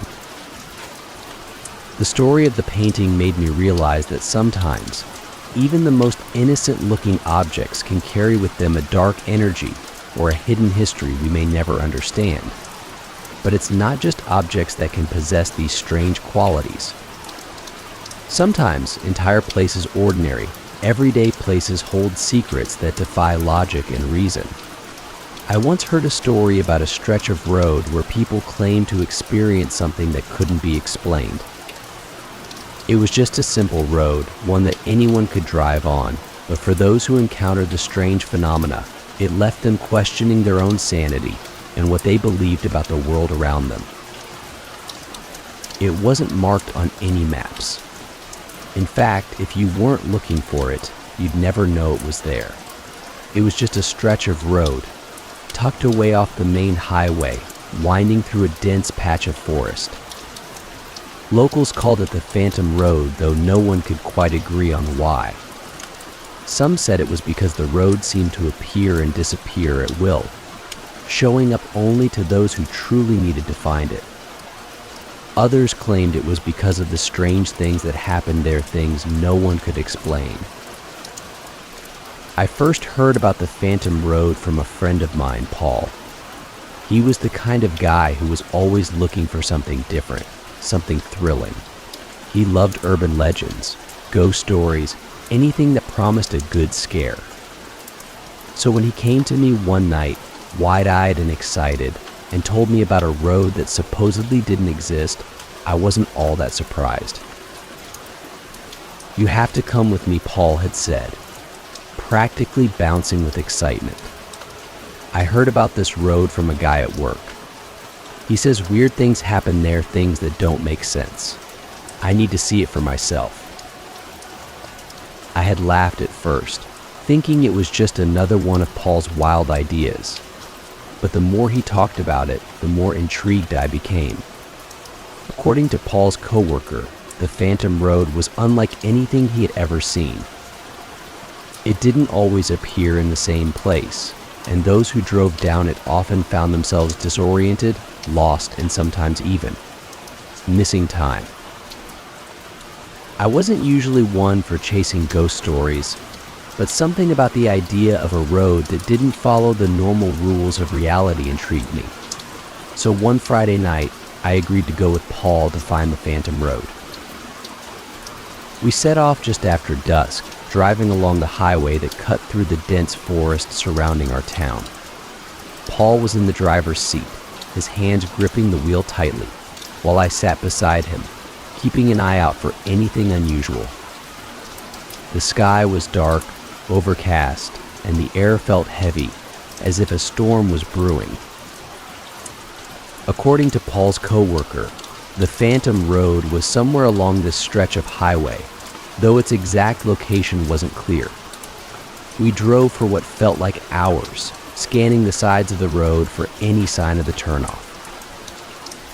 And then, just when I was starting to think this whole thing had been a waste of time, we saw it. It was barely visible through the trees. A narrow dirt road branching off from the highway, half hidden by overgrown bushes and low-hanging branches.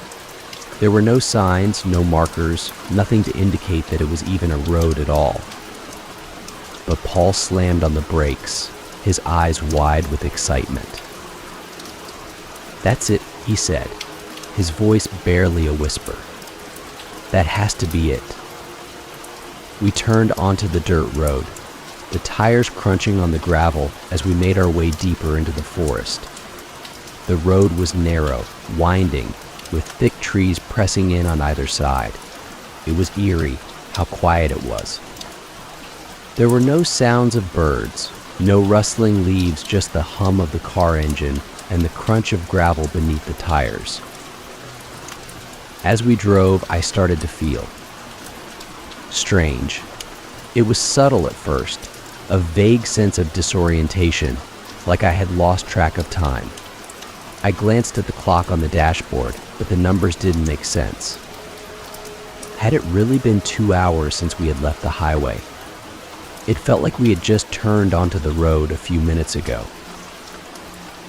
Paul didn't seem to notice anything, though. He was focused on the road ahead, his eyes scanning the darkness as if searching for something.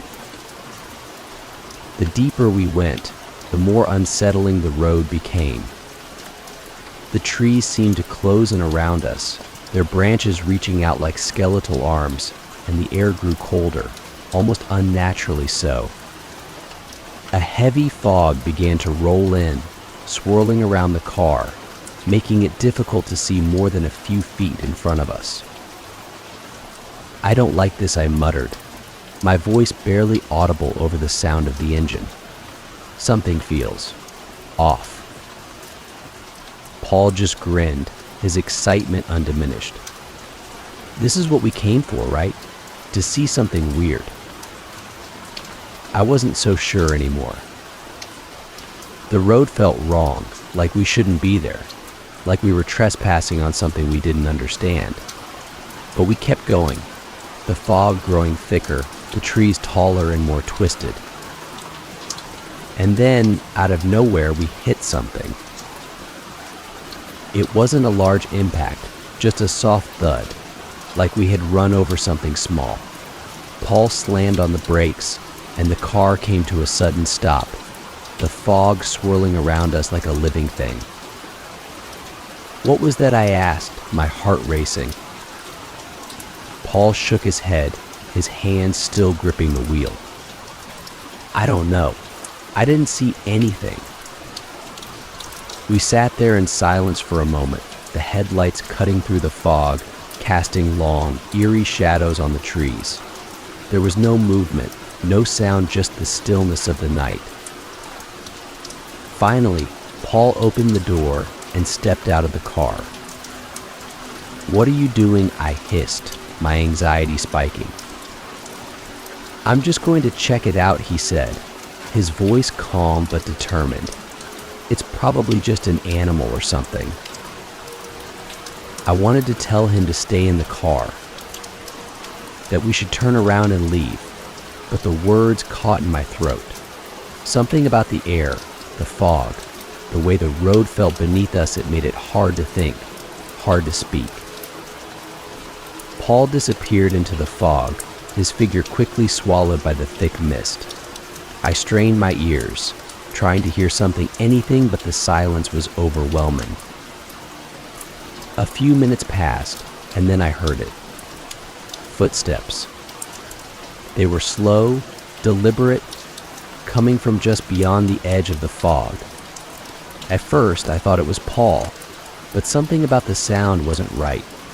The footsteps were too heavy, too loud, as if whoever or whatever was making them was much larger than Paul. "Paul," I called out, my voice shaky. No answer. I gripped the edge of the seat, my heart pounding in my chest. The footsteps grew closer, echoing in the stillness, and then, out of the fog, a figure appeared. It wasn't Paul. The figure was tall, impossibly tall, its body shrouded in darkness. Its face was obscured by the fog, but I could feel its gaze on me, cold and unblinking. My breath caught in my throat as I stared at it, frozen in place. For what felt like an eternity, the figure stood there, watching me, its presence heavy and suffocating. And then, without a sound, it turned and vanished back into the fog, disappearing as quickly as it had appeared. I sat there, trembling, unable to move, unable to think. A few moments later, Paul emerged from the fog, looking confused. I didn't see anything he said, wiping his hands on his jeans. Must have been a rock or something. I couldn't find the words to tell him what I had seen. We got back in the car and continued down the road, but the air felt different now, thicker, darker. The fog pressed in on us, making it almost impossible to see, and the trees seemed to twist and warp as we passed them, their branches like skeletal fingers reaching out to grab us. And then, just as suddenly as it had appeared, the road ended. We found ourselves back on the highway, the phantom road gone as if it had never been there. The fog lifted, the trees thinned, and the night returned to its normal, peaceful state. Neither of us spoke for the rest of the drive home. It wasn't until the next day that I realized something was wrong. The clock on my phone showed that it was Sunday morning, but it had only been Friday night when we had set out to find the phantom road. We had lost an entire day, and neither of us could remember where it had gone. I tried to ask Paul about it, but he didn't want to talk. He became distant, withdrawn, refusing to acknowledge what had happened. A few weeks later, he moved away, cutting off all contact with our group of friends. I never went looking for the phantom road again. But every now and then, when I'm driving along that stretch of highway, I get the feeling that it's still out there, waiting for someone else to find it. And I know, deep down, that whatever I saw in the fog that night is still watching. After hearing about the phantom road and the strange, unexplainable things that can happen in places we least expect, it made me realize that these unsettling experiences aren't limited to dark forests or hidden roads. Sometimes the strangest things can happen right in our own homes, in the spaces where we're supposed to feel the safest. I once heard about a woman who moved into what she thought was her dream apartment. But soon after moving in, she discovered that her new home had a set of rules she had to follow, rules that, if broken. When Emma moved into the apartment, it seemed like everything had finally fallen into place. She had been searching for months, scouring listings, visiting different places, and dealing with one disappointment after another. Either the rent was too high, the neighborhood wasn't right, or the apartments themselves were tiny and cramped. But this apartment was perfect. It was a small, one-bedroom unit in an older building, tucked away on a quiet street just outside the city center. The building had charm, with its brick exterior and ivy-covered walls, and the apartment itself had large windows that let in plenty of light, hardwood floors, and a cozy, lived-in feel. Best of all, the rent was affordable, almost too affordable, considering how perfect it was. The landlord, a quiet, middle-aged man named Mr. Finch, had seemed eager to rent the place to her. He hadn't asked many questions, didn't seem concerned about her references, and had even offered her the first month free as part of some promotion. Emma had been thrilled. She signed the lease, packed up her things, and moved in within a week. At first, everything was perfect. The apartment felt like home from the moment she walked through the door. She spent her first few nights arranging furniture, hanging up artwork, and settling into her new life. She loved how quiet the building was, no loud neighbors, no street noise, just peace and quiet. But then, on her third night in the apartment, she found the note. It was waiting for her on the kitchen counter when she got home from work, a small folded piece of paper with her name written on the front in neat, block letters. She hadn't left it there, she was sure of that, but she hadn't thought much of it at first. Maybe the landlord had stopped by for some reason. Maybe it was just a welcome note. Curious, she opened it. Inside, written in the same neat handwriting, was a list of rules. Welcome to your new home. There are a few things you need to know in order to ensure a safe and comfortable stay.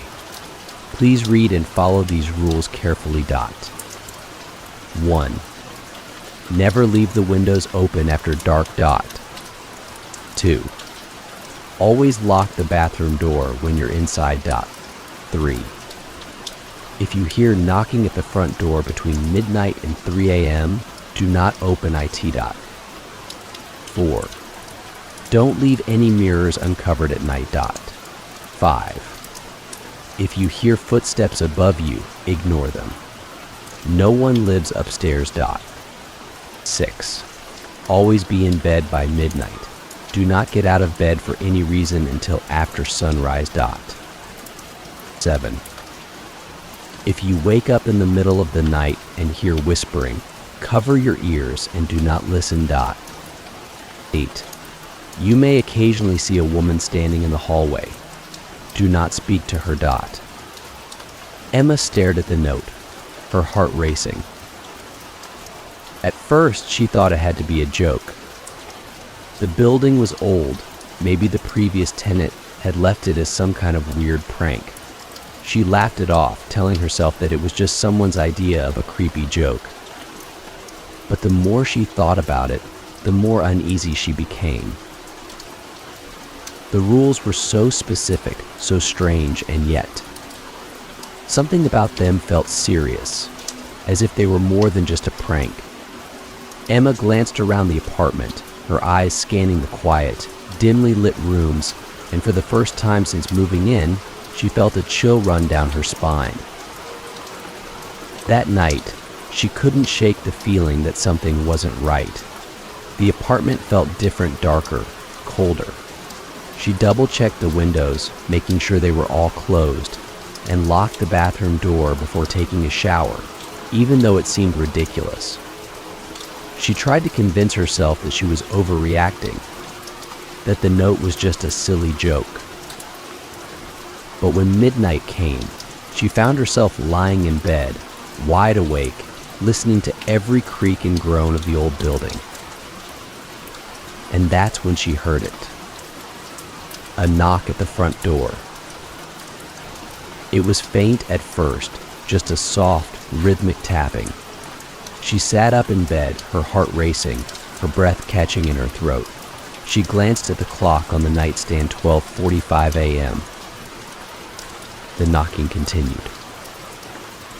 Emma froze, the note's words echoing in her mind. If you hear knocking at the front door between midnight and 3 a.m., do not open it. Her first instinct was to ignore it, but then doubt crept in. What if it was an emergency? What if someone needed help? She hesitated, torn between fear and concern. But something about the knocking didn't feel right. It was too steady, too calm, like whoever or whatever was on the other side wasn't in any hurry. It didn't sound like someone in distress. It sounded like someone or something waiting. Emma forced herself to stay in bed, clutching the blankets tightly around her.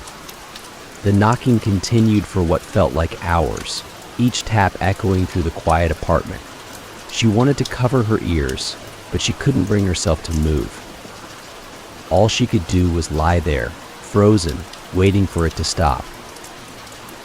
Finally, just as the clock ticked over to 3 a.m., the knocking ceased. The silence that followed was deafening. Emma lay there for a long time, her heart pounding, her body trembling. She didn't dare get out of bed until the sun began to rise. The next morning, she found another note on the kitchen counter. You followed the rules. Good dot. There was no signature, no explanation, just those 4 words. Emma's hands shook as she crumpled the note and threw it in the trash. Over the next few days, Emma tried to go about her life as usual, but the apartment didn't feel the same. Every time she walked through the front door, she felt a strange sense of unease, like the walls were watching her, like something was waiting for her to make a mistake. She followed the rules religiously. She made sure the windows were always closed after dark, locked the bathroom door every time she used it, and kept every mirror in the apartment covered at night. She went to bed by midnight and never, ever opened the front door if she heard knocking. But the worst part was the footsteps. They started late at night, usually around 2 or 3 a.m. At first they were faint, barely audible, like someone pacing slowly above her apartment.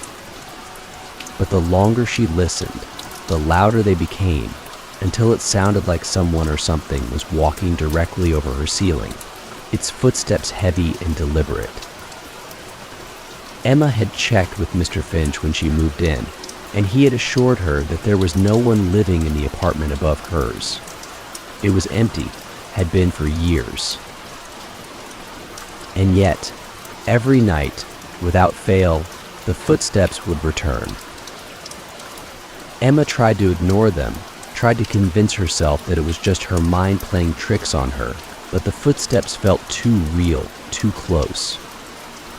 They would pace back and forth for hours, sometimes stopping directly above her bedroom, as if whoever was up there was listening, waiting for her to break one of the rules. One night, as she lay in bed, staring at the ceiling, the footsteps stopped. The silence was so sudden, so complete, that it took her a moment to realize what had happened. And then, out of the corner of her eye, she saw movement. Standing in the hallway, just outside her bedroom door, was a woman. Her face was pale, her hair long and dark, and her eyes were empty, hollow. She didn't move, didn't speak, she just stood there, watching Emma with an intensity that made Emma's skin crawl. Emma's heart raced as she remembered the final rule on the list. You may occasionally see a woman standing in the hallway. Do not speak to her. Emma froze, her breath catching in her throat. The woman didn't move, didn't blink. She just stood there, her gaze locked on Emma, her presence suffocating. For what felt like hours, Emma lay there, unable to move, unable to speak, her eyes wide with terror. And then, just as suddenly as she had appeared, the woman vanished, fading into the shadows of the hallway. Emma didn't sleep for the rest of the night. The next morning, she found another note on the kitchen counter. You did well not to speak to her. Keep following the rules. Emma couldn't take it anymore. She called Mr. Finch, demanding an explanation, but he was as calm and nonchalant as ever.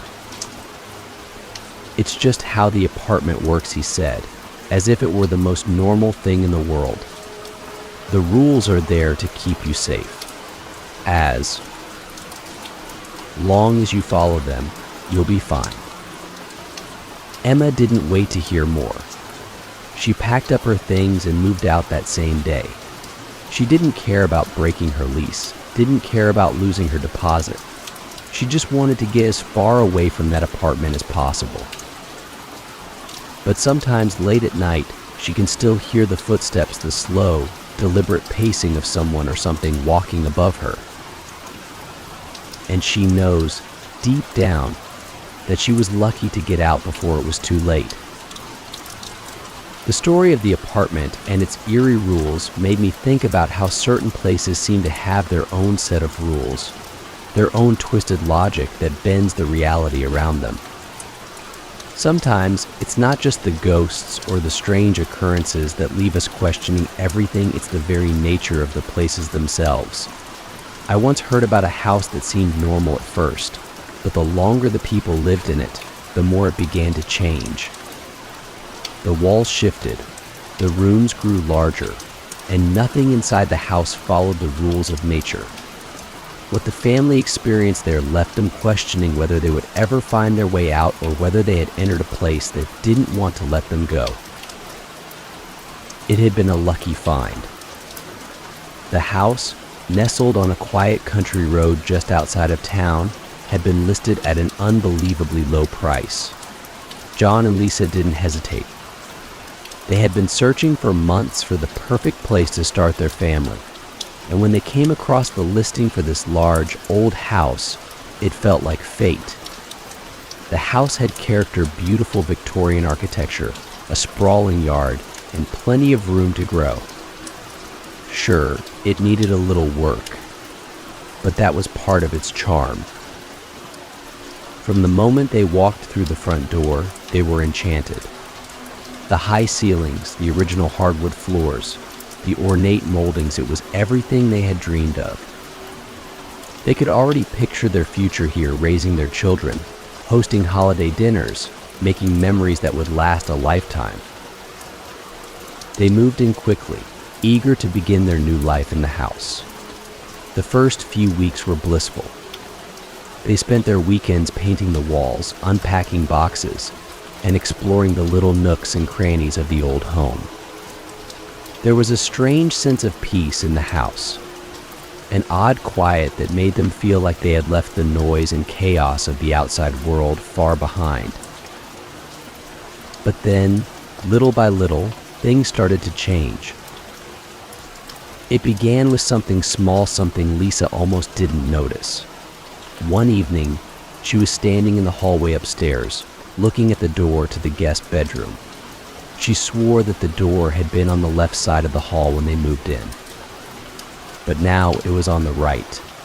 She blinked, shook her head, and chalked it up to her imagination. Moving into a new house was stressful, and the long days of unpacking and fixing things up were starting to blur together. It was easy to get turned around. But the next morning, when John went down to the basement to check on the water heater, he noticed something strange. The stairs leading to the basement seemed longer.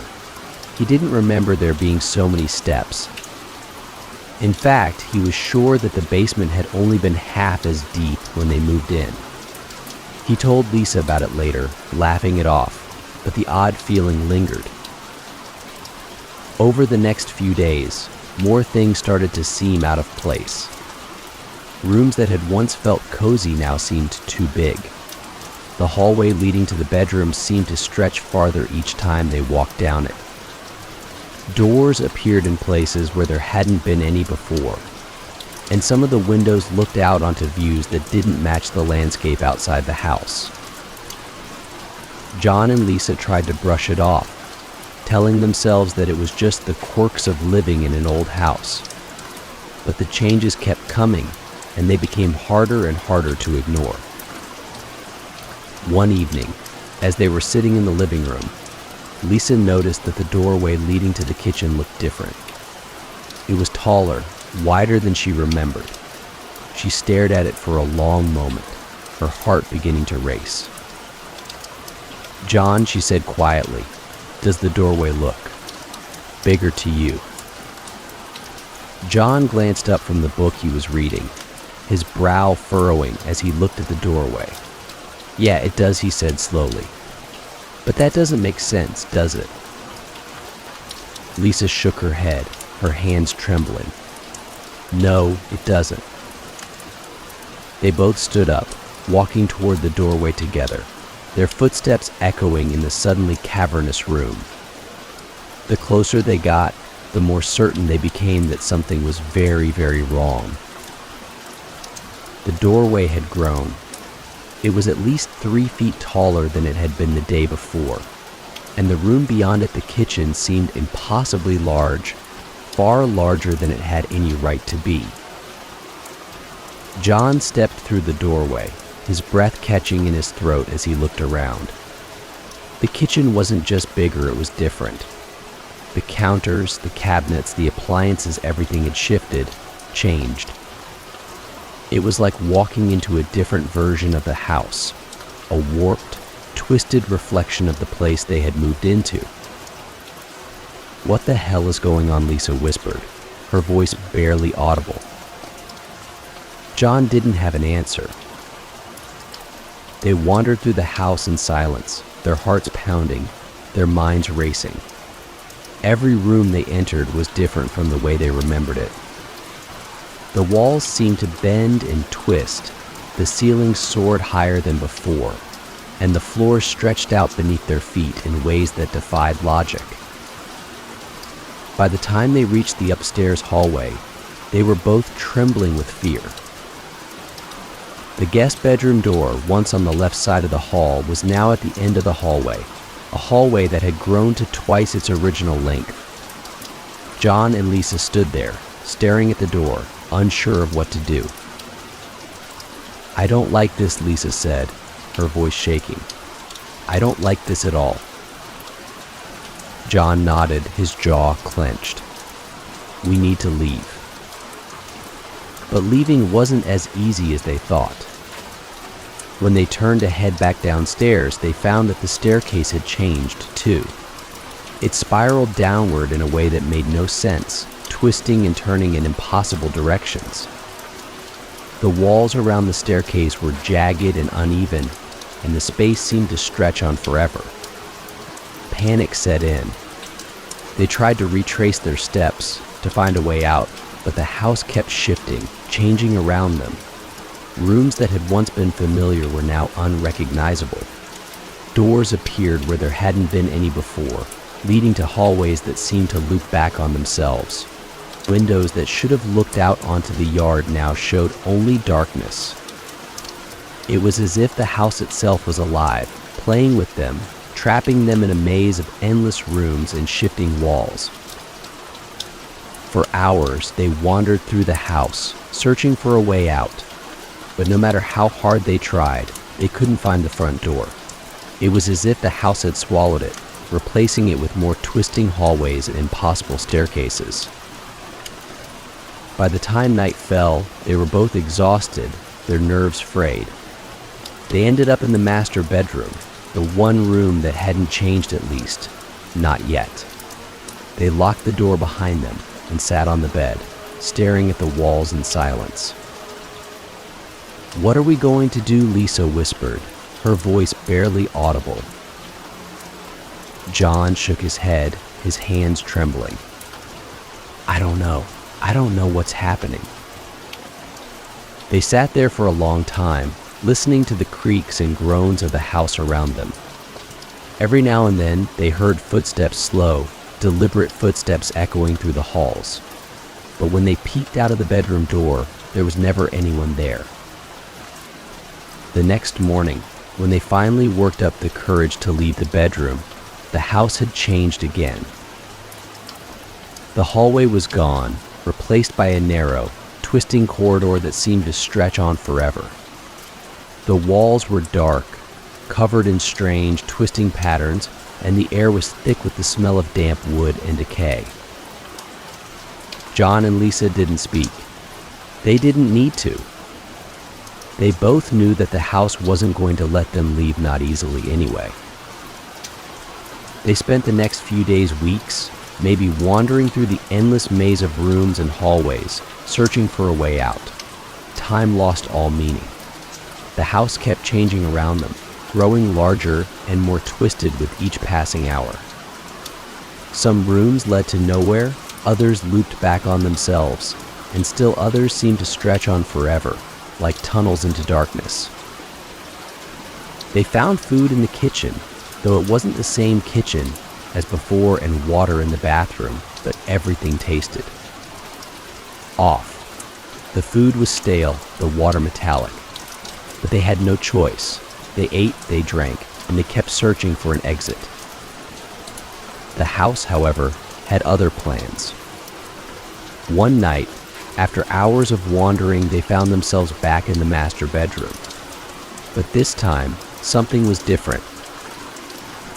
The bed was gone, replaced by a large ornate mirror that hung on the wall opposite the door. The mirror was old, its surface cracked and covered in dust, but when John and Lisa looked into it, they didn't see their reflections. Instead, they saw the house. They saw the twisting hallways, the endless rooms, the impossible staircases. They saw the way the walls bent and shifted, the way the windows showed only darkness. And then, slowly, they saw something else. They saw themselves trapped inside the house, wandering through the endless maze of rooms, never aging, never leaving. The realization hit them like a punch to the gut. The house wasn't just changing, it was absorbing them. It had taken them in, and it wasn't going to let them go. For a long time, they stared into the mirror, watching their reflections move through the house, repeating the same patterns over and over again. And then, without a word, they turned away. They didn't try to leave after that. They didn't search for an exit. They knew, deep down, that there was no way out. The house had become their prison, and there was no escape. They lived in the house for years, though they had long since lost track of time. The rooms kept shifting, the walls kept growing, and the house continued to expand, stretching out into the darkness. But John and Lisa no longer cared. They had accepted their fate. The house had taken them, and they belonged to it now. The story about the house that changed made me think about how unsettling it is when the familiar turns into something unknown. It's one thing when a house or a place starts to shift, but it's even more disturbing when the people around us begin to change, when they reveal sides of themselves we never saw coming. Sometimes, the people we think we know the best have secrets buried deep within them, waiting to be uncovered. I once heard about a man who seemed completely ordinary until one day he wasn't. What his friends and family discovered about him left them questioning everything they thought they knew. Everyone in town knew Henry Fisher. He was the kind of man who blended into the background, quiet, polite, and always reliable. He lived alone in a modest house on the edge of town, worked as a mechanic at the local garage, and kept mostly to himself. Henry wasn't the sort of person who drew attention, but he was well liked by those who knew him. He'd lived in the town for as long as anyone could remember, and to most people, he was just Henry. But there was something about him that people couldn't quite put their finger on. He was always polite, almost too polite, always helpful, but never too familiar. He had friends, but none of them were particularly close. And though he'd lived in town for decades, no one really knew much about his past. He didn't talk about his family, never mentioned where he came from, and didn't seem to have any hobbies or interests outside of work. It wasn't until Henry went missing that people began to realize just how little they knew about him. It started out like any other day. Henry had shown up for work at the garage in the morning, just like he always did. He'd worked on a few cars, chatted with some of the regulars, and then around noon, he left for lunch.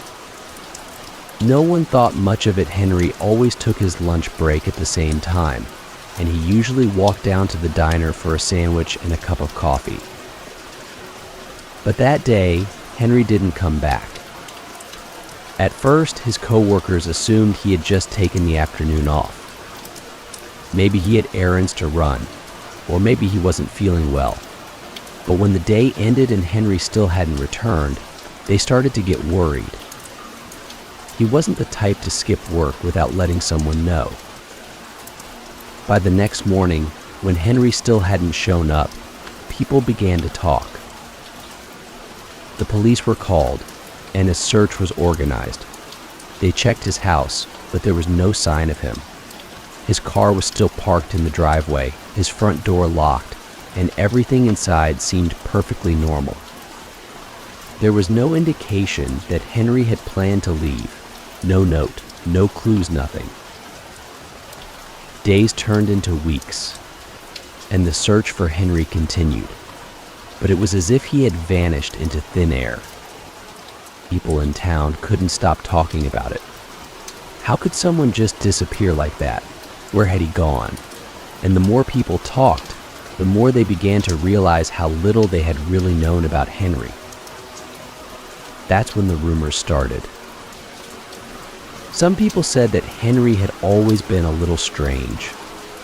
They remembered how he never talked about his past, how he avoided personal questions, and how he always seemed to keep people at arm's length. Others claimed that they had seen him walking around town late at night, long after the rest of the town had gone to sleep. A few even swore that they had seen him lurking near the old abandoned factory on the outskirts of town, a place no one had any reason to go. The more people talked, the more the mystery of Henry Fisher grew. Then, about a month after Henry's disappearance, something happened that changed everything. A group of teenagers had been exploring the old factory one night just for fun, they said. It was the kind of place kids went to on a dare, a crumbling, decrepit building that had been abandoned for years. Most people in town avoided it, but teenagers being teenagers, they were drawn to its eerie, forbidden atmosphere. They didn't expect to find anything, but that night, as they were poking around the factory's lower levels, they stumbled upon something that none of them could explain. In one of the old storage rooms, hidden beneath a pile of rusted machinery, they found a door. It wasn't just any door, it was a heavy, steel door with a large padlock on it, completely out of place in the decaying ruins of the factory. Curious and more than a little nervous, the teens broke the lock and opened the door. What they found inside left them speechless. The room was small, no more than 10 feet by 10 feet, with concrete walls and a single light bulb hanging from the ceiling. But it wasn't the room itself that shocked them, it was what was inside. The walls were lined with photographs. Dozens of them, maybe hundreds. Each one showed the same man, Henry Fisher. The photos weren't normal either. In some, Henry was sitting in his house, staring blankly at the camera. In others, he was walking around town, going about his daily routine. But in many of the photos, Henry wasn't alone. There were people with him, people the teens recognized. Friends, neighbors, co-workers. But they weren't smiling. They weren't posing for the camera. They were just there, standing next to Henry, their expressions vacant, their eyes wide and empty. In some of the photos, the people looked different. They were older or younger, or wearing clothes that didn't match the era in which the photos seemed to have been taken. And in others, the people weren't even alive anymore. They had died years ago. The teenagers left the factory that night in a panic, barely able to explain what they had seen. But word spread quickly, and soon, the entire town knew about the room and the photos. The police were called, and the investigation into Henry Fisher's disappearance took on a new urgency. They combed through the factory, searching for any clues that might explain what had happened to Henry, or why he had been taking those photos. But the deeper they dug, the stranger the mystery became. They found more rooms hidden deep within the factory. Some were empty, others filled with old, broken machinery. But in one of the rooms, they found something far more disturbing. It was a journal, hidden beneath a stack of old newspapers. The journal belonged to Henry Fisher. Inside, Henry had written page after page of cryptic notes and strange symbols, diagrams that no one could decipher, and passages written in a language no one recognized. But the most chilling part was the last entry. I'm not supposed to be here. They're coming for me. I've been hiding for so long, but they found me. I don't know how much longer I have. I hope they take me and leave the others alone. If you find this, I'm sorry, Doc." The police were baffled. What did Henry mean by they? Who was coming for him? And why had he been hiding? As the investigation continued, more and more strange details about Henry's life began to surface. People who had known him for years started to remember things they had never thought much about before: how Henry never seemed to age, how he always seemed to know things he shouldn't, how he could disappear for days at a time without anyone noticing. Some people even claimed that they had seen Henry in old photographs from decades ago, looking exactly the same as he did now.